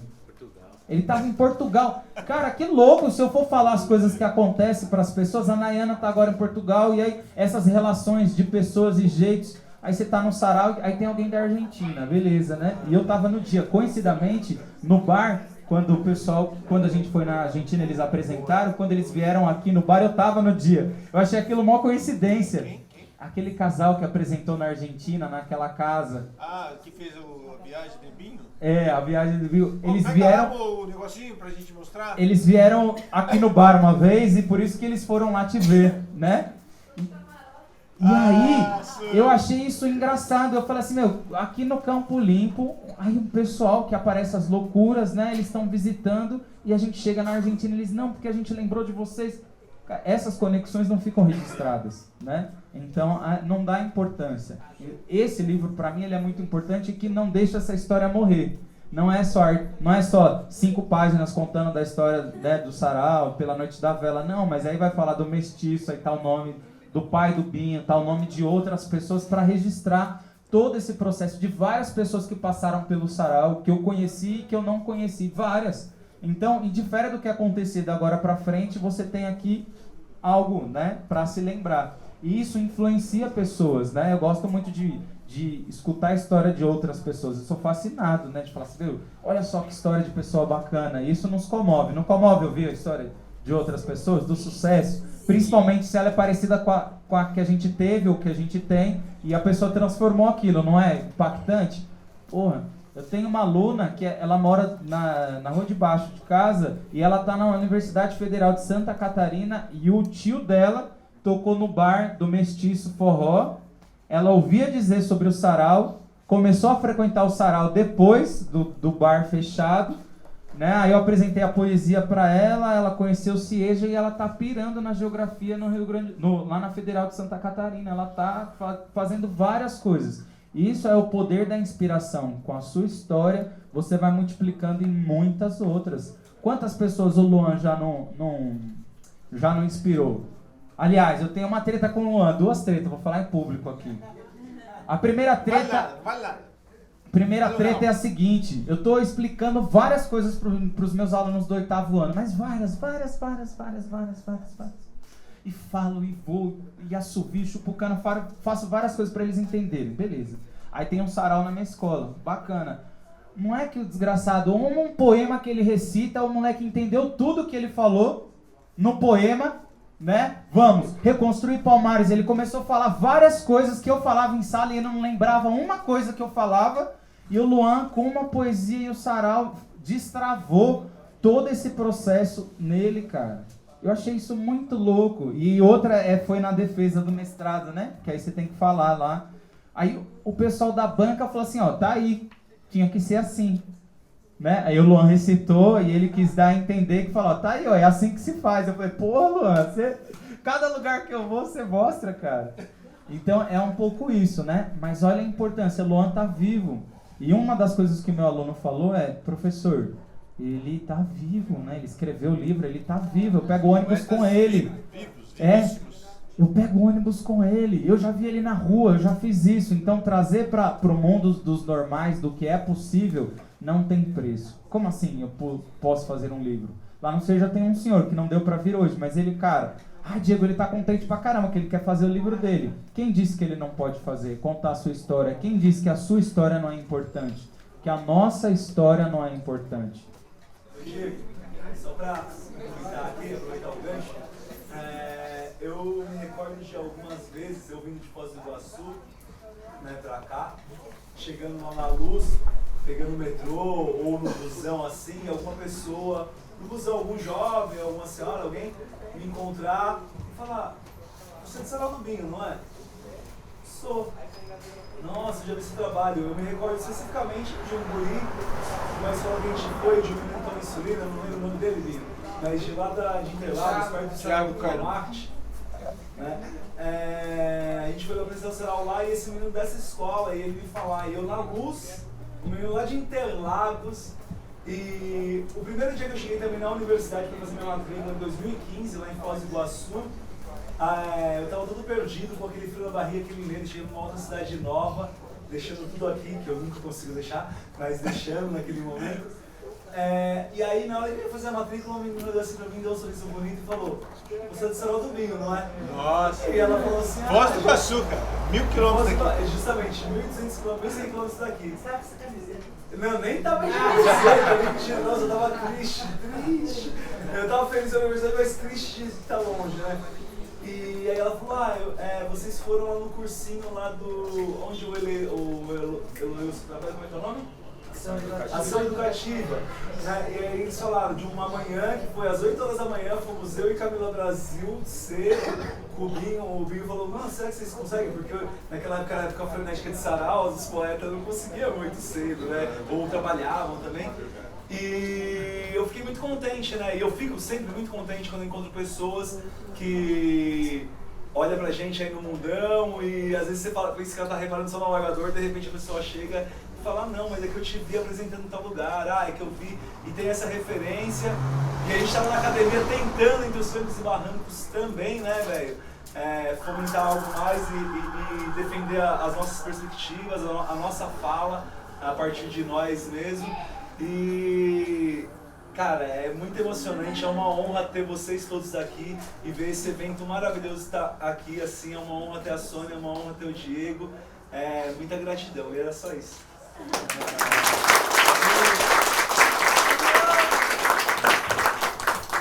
Diga, Sônia, o que você quiser. Isso aí, vocês falaram meio de memória, e aí, né, de contar sua história, então... Como eu falei no começo, a maioria dos meus livros, a preocupação foi preservar a memória. E por quê? Por quê então, porque essa história de você repassar, porque ninguém ia contar no meu lugar, ninguém ia falar, né? Tudo que eu tinha lido não falava das periferias, né? Eu acho que começa-se a falar um pouco de periferia entre nós, pelos saraus, pelos trabalhos de periferia, hip hop, os movimentos que tiveram, né, de literatura marginal, e depois a gente consegue, através disso, atingir outras pessoas que estão em outros meios, né? Chegar na academia também, de alguma maneira, mandar essa nossa história para outras cidades, outros lugares. Falando nisso, não quero te interromper, mas já. O seu trabalho foi, né, para Santiago de Compostela, teve professores que trabalharam isso em outros lugares, né? Paraguai, também eu vi alguma coisa. Conta um pouco desse, como mandar isso para fora, né? Se eu não te cortei, tá? Eu acho que eu acabei falando nisso também, né? Esse livro aqui, que foi feito em 2009, ele fala sobre o período da ditadura e vai até um pouco depois, né, quando descobrem a vala dos desaparecidos em Perus. Então eu vou contando um pouco dessa história, porque Perus, a gente está colado em Perus, né? Era quase um bairro pra gente, porque a gente ia a pé, né, pela Estrada Parada. Quando era criança era lá nos Alambiques, então era mais ou menos quase a Brasilândia, mas na hora que separaram os distritos, ele acabou ficando lá de Perus, de Pirituba, mas a gente estava colado ali, então é uma história nossa também. E aí é o único livro, segundo a Regina Dalcastain, que é uma pesquisadora de literatura brasileira, muito conhecida lá da Universidade de Brasília, ela é doutora em literatura, é o único que fala desse período da ditadura sobre o olhar da periferia. Porque todo mundo escreveu pertencia à classe média e alta, que eram as pessoas que tinham passado por esse período, sofreram repressão, perseguição, depois se exilaram, saíram do país e depois voltaram e contaram essa história. E como eu tinha uma atuação nessa época também, uma observação com relação ao que acontecia na periferia, eu quis escrever, porque não tinha esse registro do que acontecia na periferia nessa época. E foi um período assim, porque o pessoal da periferia, quando eu falei que a gente lutava para assaltar uma rua, para trazer um posto de saúde, para ter uma escola, porque não tinha, para ter linha de ônibus, a gente era também reprimido. A gente era encarado como subversivo e apanhava também. Eram mulheres que estavam brigando, mulheres que estavam brigando porque precisavam trabalhar, não tinha creche, não tinha hospital. Então a gente teve o mesmo tratamento, e considerando que para a gente tudo já era difícil, tudo já era complicado. Então o período da ditadura para nós foi uma coisa a mais, uma repressão a mais, porque já era tudo complicado, né? Já era muito difícil. E aí esse livro, então esses pesquisadores, começou na Universidade de Brasília, leram, e aí levaram, foram debater esse livro em Santiago de Compostela em 2015, eu acho, 2016. Depois eu fui convidada para ir para a Sorbonne para falar sobre esse livro. Sorbonne? O negócio está andando. Aí eu fui em 2017, e depois eu fui para Brasília também, na UNB, falar sobre esse livro. E é um livro que está indo, assim, pessoal. Ele tem uma narrativa muito gostosa de pegar para ler. É fácil, porque tem várias fases. Várias né? fases, começa de um... Mas quem está falando agora, né? Quem é que está falando? São 4 mulheres, na verdade. Então são 4 gerações de mulheres. Começa lá com a história de uma indígena e soprana, que é a história dos indígenas, né, do nosso país, né? Como o pessoal fala, minha avó foi Iraçada, a minha bisavó, mas essa foi a história, né? Iraçada é um eufemismo para estupro, né? Porque eles roubavam, eles... Então, não é um orgulho isso, né? Isso é uma coisa triste, né? As pessoas, minha bisavó era índia, que triste história, né? E então começa com essa história e são 4 mulheres descendentes dessa indígena, até chegar nos dias de hoje e fica meio difícil de entender, você só entende tudo quando acaba o livro, porque ele tem uma trama embolada. Aí você fala, putz, tava tudo aqui e eu não tinha percebido, porque você não vai percebendo que vai mudando a pessoa que fala, mas no final tá tudo explicado. Então ele rodou bastante, já foi para tudo quanto é estado do Brasil, porque as pessoas, por causa da... Ele entrou na grade da Regina, lá na Universidade de Brasília, e é leitura obrigatória em alguns cursos que ela dá. Na Universidade de Brasília. E aí os alunos, os professores ficam sabendo, eles dão uma lista de os 30 melhores livros sobre a ditadura. E ele entrou nessa lista, então as pessoas veem e vai me pedindo, eu vou mandando, para todo o estado. Bom, esse é um, então. Bom, no momento que nós estamos vivendo, ele deve estar na lista... Procurado. Agora complica, né? E o título? Nem tudo... Achei tão lindo esse título. A ideia é assim, que muita gente se calou, né, nessa época por medo. E não se falava, né? Na própria periferia, eu lembro assim que tinha um caso de um filho de um vizinho que sumiu. E o homem não falava, o medo, né? De estar envolvido, o medo de... porque a pessoa, eles levavam o cara que eles achavam que tinha a ver, o cara que era amigo dele, o vizinho, o parente, então todo mundo estava correndo risco, né, na época da ditadura. Todo mundo corria o risco.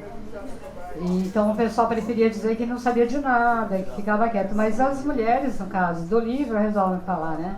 Resolvem brigar, resolvem ir atrás. É uma coisa mais ou menos assim, que tem uma voz.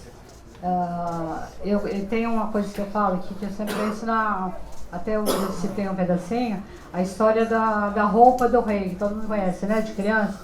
O rei tá nu, né? Todo mundo falava, ele não tinha a roupa, porque os alfaiates enganaram ele, mas ele achava que estava super bem vestido, mas estava sem roupa. E todo mundo puxando o saco do rei, achava que a roupa era linda, falava para ele. E quem teve a coragem de falar o rei tá nu, foi uma criança que não devia nada para ninguém, não precisava puxar o saco de ninguém.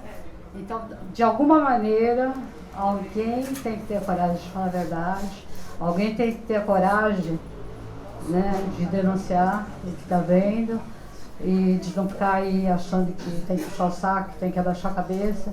Então é nesse sentido, desse silêncio, desse silêncio, que alguém, uma voz, teve coragem de gritar. E se ninguém fala nada, né, hoje tudo que está acontecendo aí, eles já estão tentando, né? Fala, volta para trás, fala, volta, porque tem algumas pessoas falando. Eu acho que precisa de muito mais vozes, então a ideia seria essa. Muitas mais vozes para denunciar, né? Bom, essa é a história desse livro, mais ou menos. O Rua de Trás é poema, né? Que também conta algumas histórias que eu li uma tanto do bairro quanto da família. Aí esse daqui eu fiz. Poema, viu? Depois eu já... Ah, é bacana. Esse daqui é Vale dos Atalhos, que é uma homenagem ao lugar que eu moro, que é um vale também, né? Eu moro na parte de baixo. E tem um monte de morro para todo lado. E o que eu fiz? Quando eu falei para lá da ponte, o que atravessa a gente é a ponte da freguesia, né? Você está de um lado da cidade, quando você passa a ponte da freguesia, dali em diante você vai ter a freguesia e a Brasilândia lá atrás. Que fazia tudo parte da mesma coisa, era tudo freguesia do Ó, e como a Brasilândia foi crescendo da trás, aí dividiu distrito freguesia, distrito Brasilândia. Mas eu fiz um apanhado, mais ou menos, de tudo que eu podia ter de registro oficial dessa história, desse pedaço da freguesia Brasilândia. Então tem alguns, mas é um romance, tá? É ficção, eu Tudo a fui ver, né? criando. Você com geografia, você deve estar, meu. Tá vendo essa, né? Eu nem sabia que você vai ser Olha geografia. isso, gente. Muito Que bacana coincidência. essa. E aí, bom, a freguesia começa com um tal de Manuel Preto, né? Que era um bandeirante, que escravizava índios e negros. E depois você tem uma corrida do ouro, quando começa a corrida do ouro, porque a Espanha estava achando muito ouro na América Espanhola. E aí os portugueses falaram, aqui deve ter ouro também, vai procurar. E eles começam pelo Pico do Jaraguá, que era um monte alto, assim, pedra, deve ter ouro ali, né? E aí então tem essa coisa da história, eles correm para procurar lá, e quem procura tem a ver com aquelas terras todas, elas tinham do Pico do Jaraguá e desse lado todo, ela foi dada para o Afonso Sardinha. Todo mundo já ouviu falar, né? Tem até uma rua lá, porque é Afonso Sardinha. E ele tinha um filho bastardo que tinha o mesmo nome. E depois ele dá as terras para o filho. E então ele vai procurar lá, dizem que na verdade achou bastante ouro, porque tinha um monte de marca de vala que vai de Perus ao Pico do Jaraguá.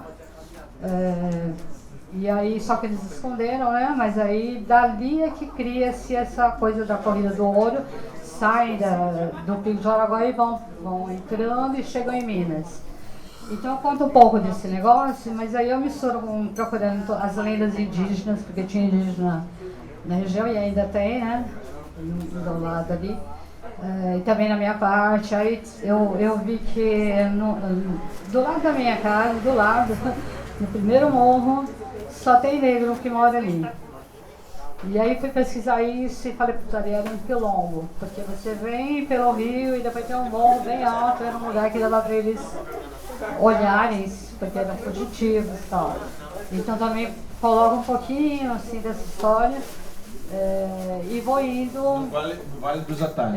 E aí eu misturo com lenda, eu crio várias lendas, aí eu conto as histórias das severas que pega fogo. Então eu vou vindo desde o começo da história e vou vindo até os nossos dias e acaba meio que numa lenda. E essa semente, quem não conhece, é uma semente de jatobá, existiam alguns pés de jatobá, que eu não sei se era natural do lugar ou não, porque outras... Eu sei que as guaiçaras eram naturais, as guairobas, tinha algumas coisas que eram naturais lá, porque é Mata Atlântica. E eu acho que aí eu queria uma lenda em cima de uma semente mágica de jatobá, né? Que lindo. Que é um trem fedido, né? O pessoal fala que é fedidinho. E Tem aí, uma pergunta ali. só mais uma rapidinho, Tá. esse é outro último romance que mistura tudo também. Aí eu pego o Norte e Nordeste de São Paulo e um pouquinho de América Latina e vou contando várias histórias desde os anos 50 até agora e vou inventando umas A famílias. Suzy leu esse daqui. E vai assim. Tá, pode falar. Não, tem uma pergunta para você. Ah, tá. Pode, deve. Bom, não é bem uma pergunta, mas é porque... Ah, vou ficar em pé. Bom, eu como sou a Celane, para quem não me conhece, sou conhecida como professora Cel, sou professora lá do CIEJA, e ouvindo tudo isso daqui, eu fiz uma reflexão e fiz um poema ali em 3 minutinhos que eu gostaria de compartilhar. Bom... primeiro eu queria só fazer uma fala, que como professora do CIEJA, a gente está ouvindo narrativas o tempo todo, né, na sala de aula. E a gente acaba também participando de uma narrativa em construção, né, já que todos nós lá estamos, né, realizando ali algum projeto, algum plano, um sonho pessoal, né, falando no âmbito da educação de jovens e adultos. Então, muitas dessas narrativas acabaram também tornando prosa, né, poesia. Eu escrevo, né, tento escrever aí algumas coisas. E essas histórias acabam ali numa reciprocidade, melhorando nós, né, nos melhorando como seres humanos, né. Eu sou outra educadora, outra pessoa, depois que eu comecei a participar dessas narrativas de vários lugares, de várias idades. E pensando nessa importância de ouvir histórias, de prezar essas histórias e de contar essas histórias, eu escrevi o seguinte. Com licença. As vozes dos bares, dos quintais, das violências, do caos, das almas marginais, dos olhares atemporais. As vozes que se perpetuam no tempo, formam laços e afetos em constante movimento. As vozes que contam histórias de indestrutíveis memórias. As vozes das margens, das pontes, dos morros, das escolas. As vozes que não calam, de mundos para outros. As vozes que cantam e ecoam o mundo afora.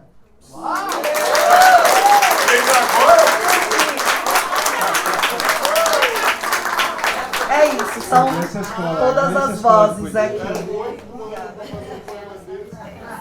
Nossa, ela usou uma palavra indestrutível.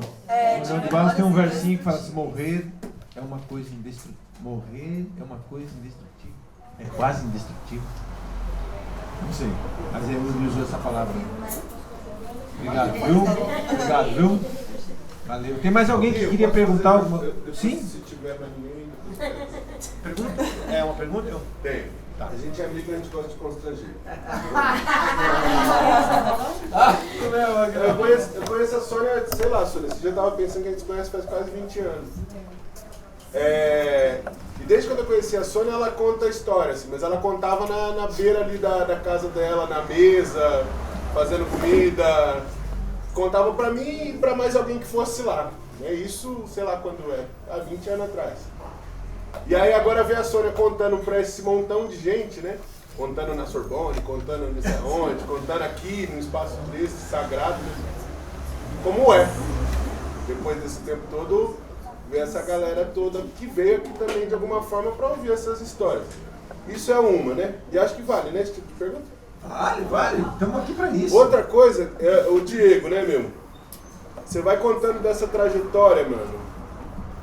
De sair daqui, de estudar no interior, de puta. E aí a gente tava conversando ali, Marquinho, essa treta, né, que a gente leva 12 anos pra se formar, 15 anos pra se formar, porque o tempo é outro, né? Aí aparentemente a coisa fica como o Diego conseguiu. E é legal, né? Porque você conseguiu mesmo. Mas aí tem uma parte que talvez não aparece, mano, que é o peso de ter que carregar isso. Que a gente vai falando assim, ó, da minha comunidade eu sou único. Da minha família eu sou único. De uma geração inteira eu sou único. Como é o peso desse barato pra você, mano?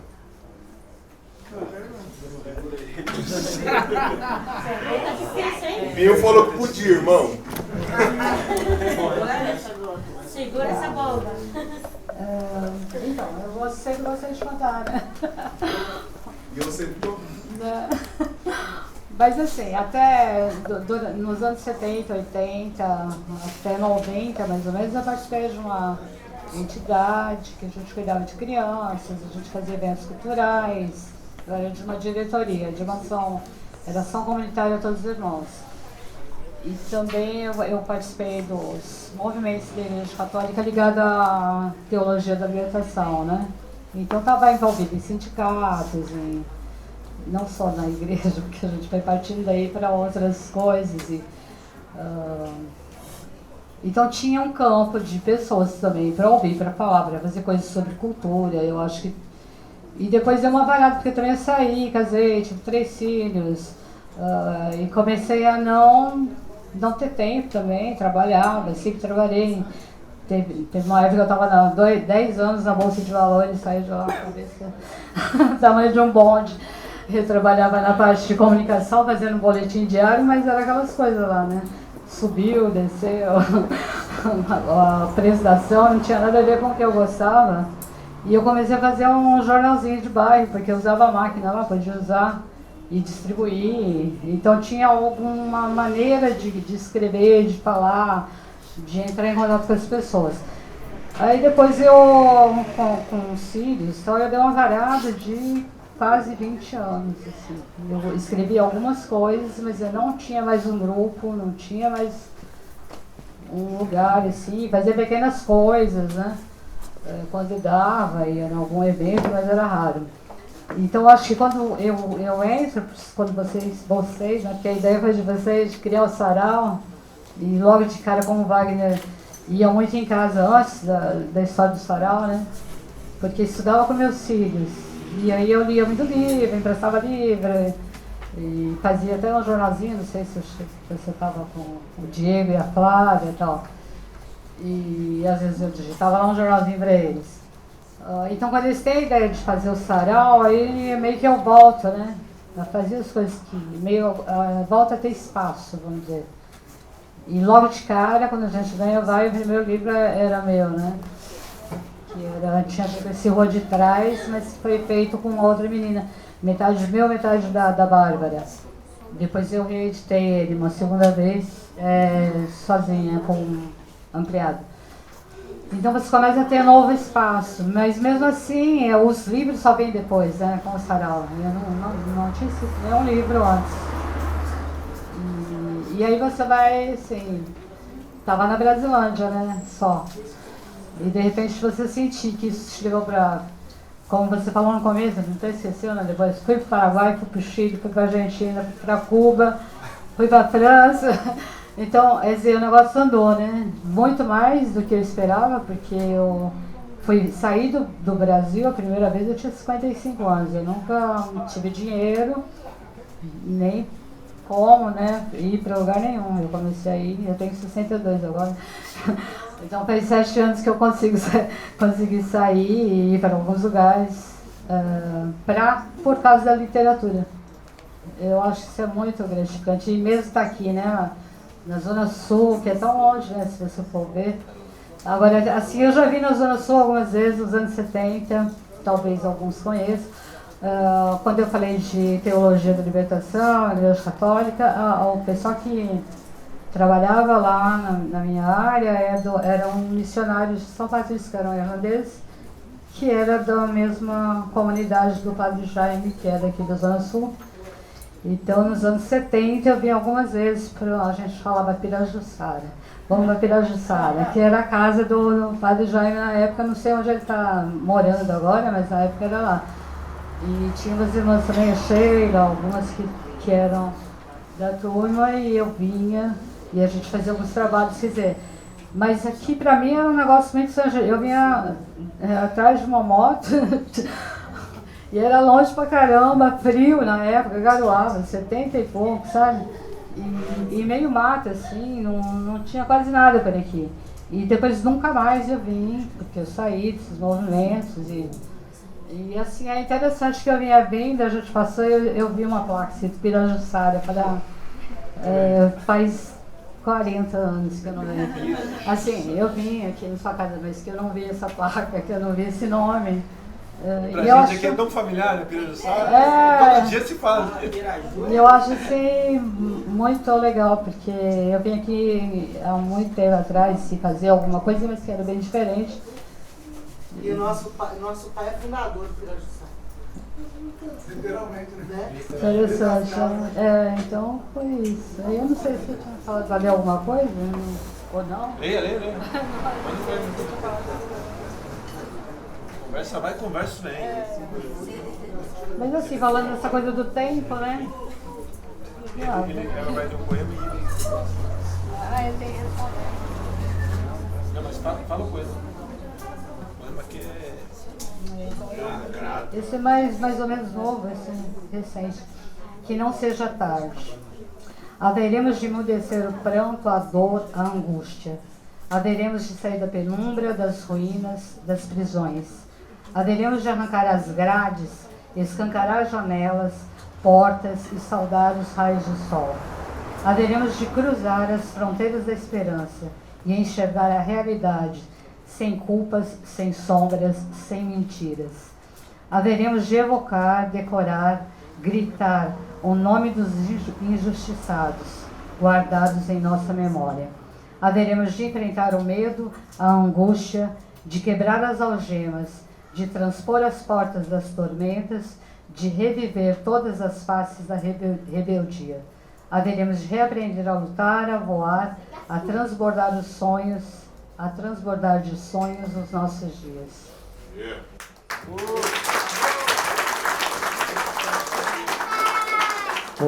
E aí, negão? A gente já tá indo, beleza? Eu vou responder aqui, mas antes, Magela, você faz essa, por gentileza? Você pode?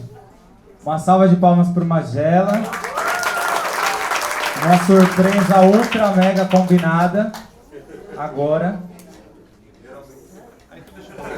O que você quer que eu faça? Ontem.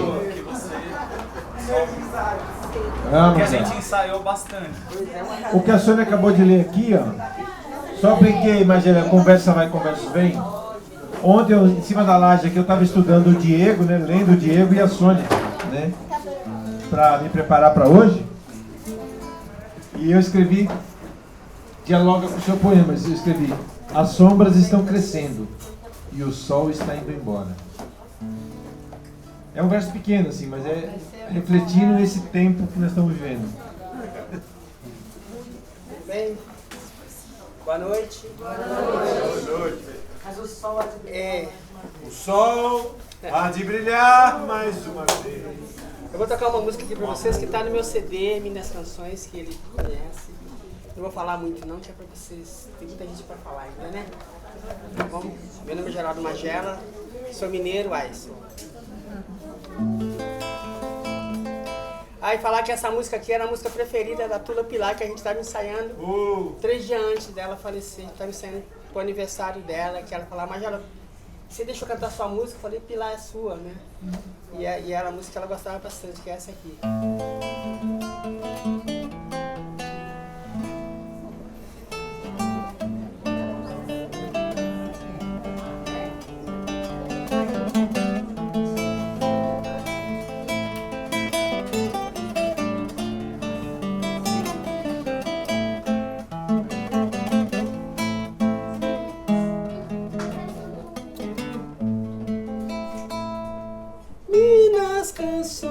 Minas Canções, céu azul e cachoeira lá nos montes, e pra lá do horizonte, meu pensamento vagueia, voa, como a água que corre na fonte, menina brincar. banhando nas correntezas cachoeiras. Menina sonhar, querendo passar embaixo de um arco-íris para transformar um rio em mar. Sonhando enquanto a sereia mais bonita de laço de fita para namorar. Isso é sonho de criança, menino. Menina sonhar, imitando os curiosos bem te vis pintar circo, querendo voar. Mais uma vez. Minas canções, Minas canções. Céu azul e cachoeira lá nos montes, bem pra lá do horizonte, bem pra lá do horizonte. Meu pensamento vagueia, voa, como a água que corre na fonte. Menina brincar, menina brincar, banhando nas correntezas cachoeiras, querendo voar, imitando os curiosos bem te vis pintar circo. E aí o menino vai se embora. Já é tarde, menino correndo, mamãe tá chamando, é hora de entrar. Vai lavar as mãos, é hora de jantar. Vai lavar os pés, é hora de deitar.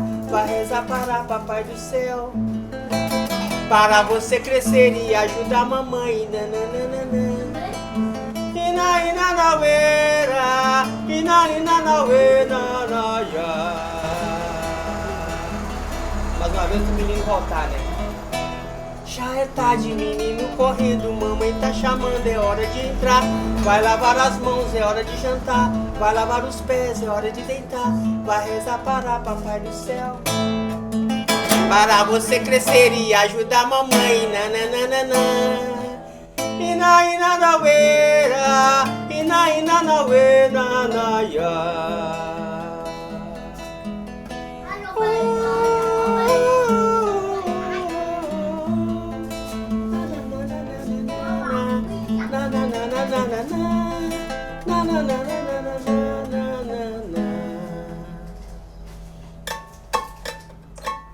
Menina sonhar.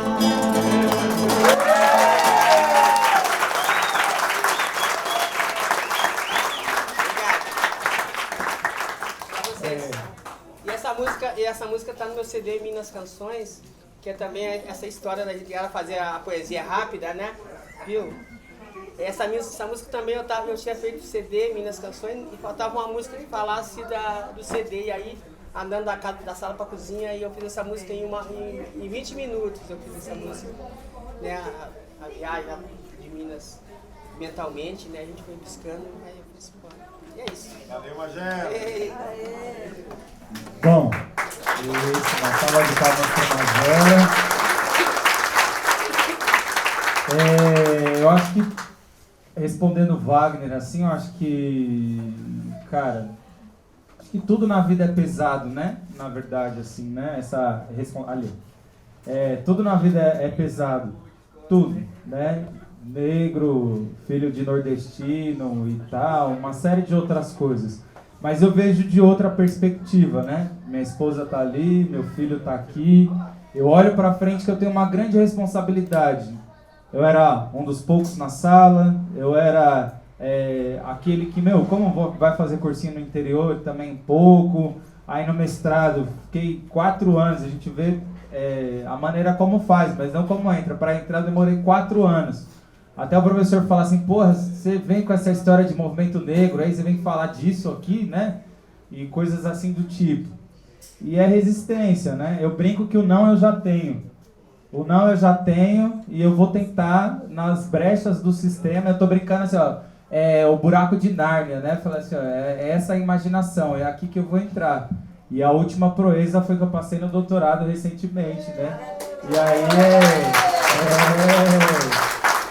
E aí passei no doutorado recentemente e a ideia é falar essas loucuras, né, de que junta essa cultura periférica de falar de afetividade, de escola, por que a gente está aqui essa hora da noite, por que isso vai ficar para a história, por que tem cheiro, por que tem sabor, por que a gente vai ficar pensando em muitas coisas a partir de hoje. E aqui ninguém foi cobrado de leitura e de escrita, e nem de carteirada, e nem de dinheiro.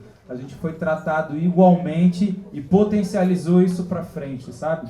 Então, quando todos se sentem acolhidos, o portão está aberto, acho que a gente dialoga outros processos educativos para além daqueles que a gente está pensando e que a gente acha que faz. Precisa outras pessoas falarem assim, vocês são muito, muito especiais. E a gente é mesmo, né? De fazer coisas diferentes.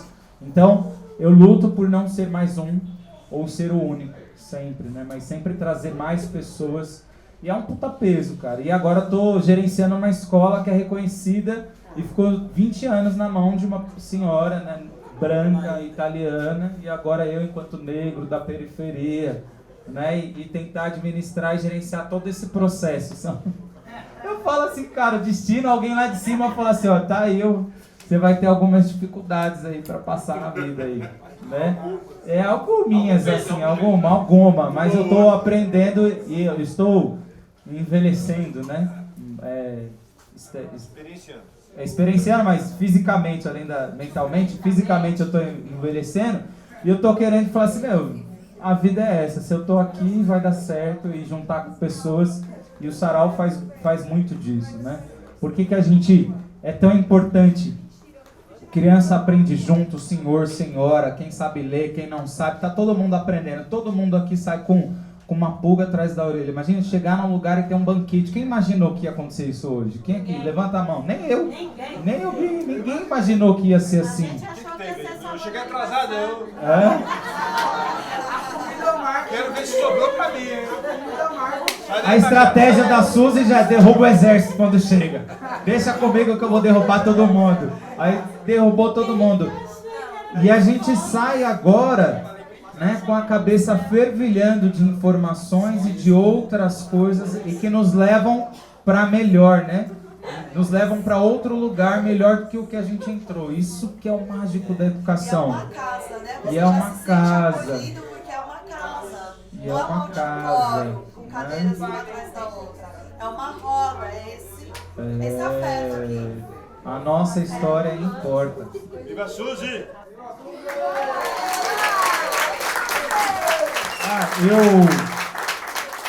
Quem fez aniversário essa semana? Alguém fez? Fez semana passada, Zé? Porra, decide aí qual dos dois. Foi? Eu vou entregar. Então, o presente, peraí, esse é o do B, peraí. Tá assinado aí, autografado. Tá aqui, ó, um presente. Mas vale como mês do Dia das Mães? Então, agora é todo. É um presente pra senhora. Esse daqui, você pensou em alguma maneira de... Você pensou em alguma maneira? Tá. A gente vai ver se um para cada sala, alguma coisa, a gente vê alguma coisa lá para ser justo. Desse daqui ela tá perguntando se tem para vender. Desse outro aqui? Esse daqui tem. Deixa eu falar, esse negócio... Qual? Esse aqui? O meu tem. Mas eu não sei vender essas coisas não, mano. Esses livrinhos, eu sou designer também, de artes gráficas. Eu fiz domingo para trazer, eu não sabia quantas pessoas tinham. Aí eu fiz 15, aí ficou um poderio para 12, né? A gente vai, deixa aqui e a gente vê lá umas para salas que vieram hoje. Tá. Eu não sabia.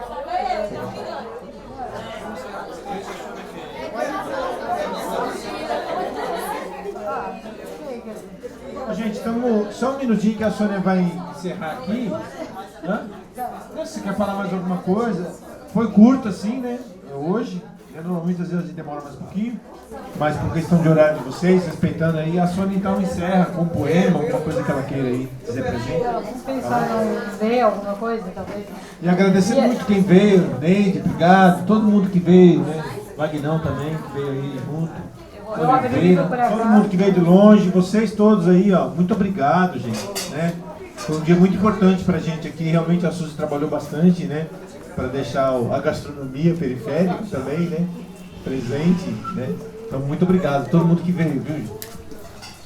Aí eu vou ler um poema aqui então e já aproveitando também agradecer a presença de todo mundo. Adorei estar aqui. Eu acho que sempre é legal a gente ter um espaço para falar, para ouvir. Teve que não dá para trocar muito, vocês ficaram mais ouvindo, né? Eu gostaria de vir mais vezes pra gente também, para vocês também falarem. Mas estamos meio. Eu vou ler um que chama Liberdade, Sonho e Poesia. Hoje é seu dia, não liga não. Hoje é você que tem que estar dois aqui. Há vozes que se calam na contramão da vida, no quarto vazio, nos anseios esquecidos. Há silêncio no olhar perdido, nos pensamentos feridos, nos corações amargos, nas mãos recolhidas. A ignorância em excesso na prisão perpétua do conhecimento furtado, da memória negada. A violência roubando a vida, disparando o medo, manchando a terra de sangue e de vergonha. Há apelo e angústia no peito rompido pela dor, no olhar indecifrável da miséria e da fome. Há ódio jorrando nas frases silenciadas, nas palavras cansadas, nas prisões do egoísmo. A maldade sobrando no vazio da alma, nas armadilhas da noite, nas sombras do dia. Há sonhos abandonados na terra adormecida, nas manhãs proibidas do futuro retido. Mas há sombras que do fundo do poço retornam. Há mãos que fazem brotar do chão o grão seco que se torna pão. Há liberdade nos gritos que pela cidade ecoam. Há desejos insaciados convertidos em luta. Há sonhos forjados no cerne da alma. Sonhos que constroem e reconstroem o verso. A poesia vertendo no canto daqueles que arrombam a porta da alma e em todos os homens semeiam a esperança.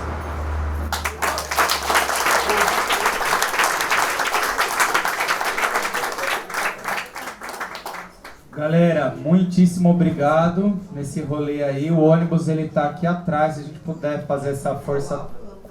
Hã?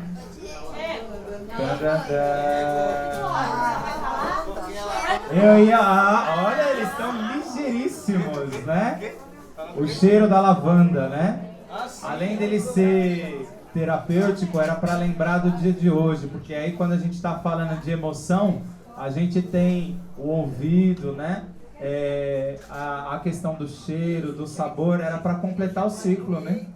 Essa é a ideia, era para lembrar do dia de hoje, para deixar uma marca.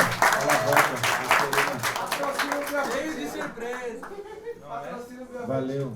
Ó, gente, a Sônia deixou o livro aqui e eu queria saber quem tocou assim no fundo, ela falando no livro que fala de ditadura, quem está muito afim, que interessa por esse livro aqui.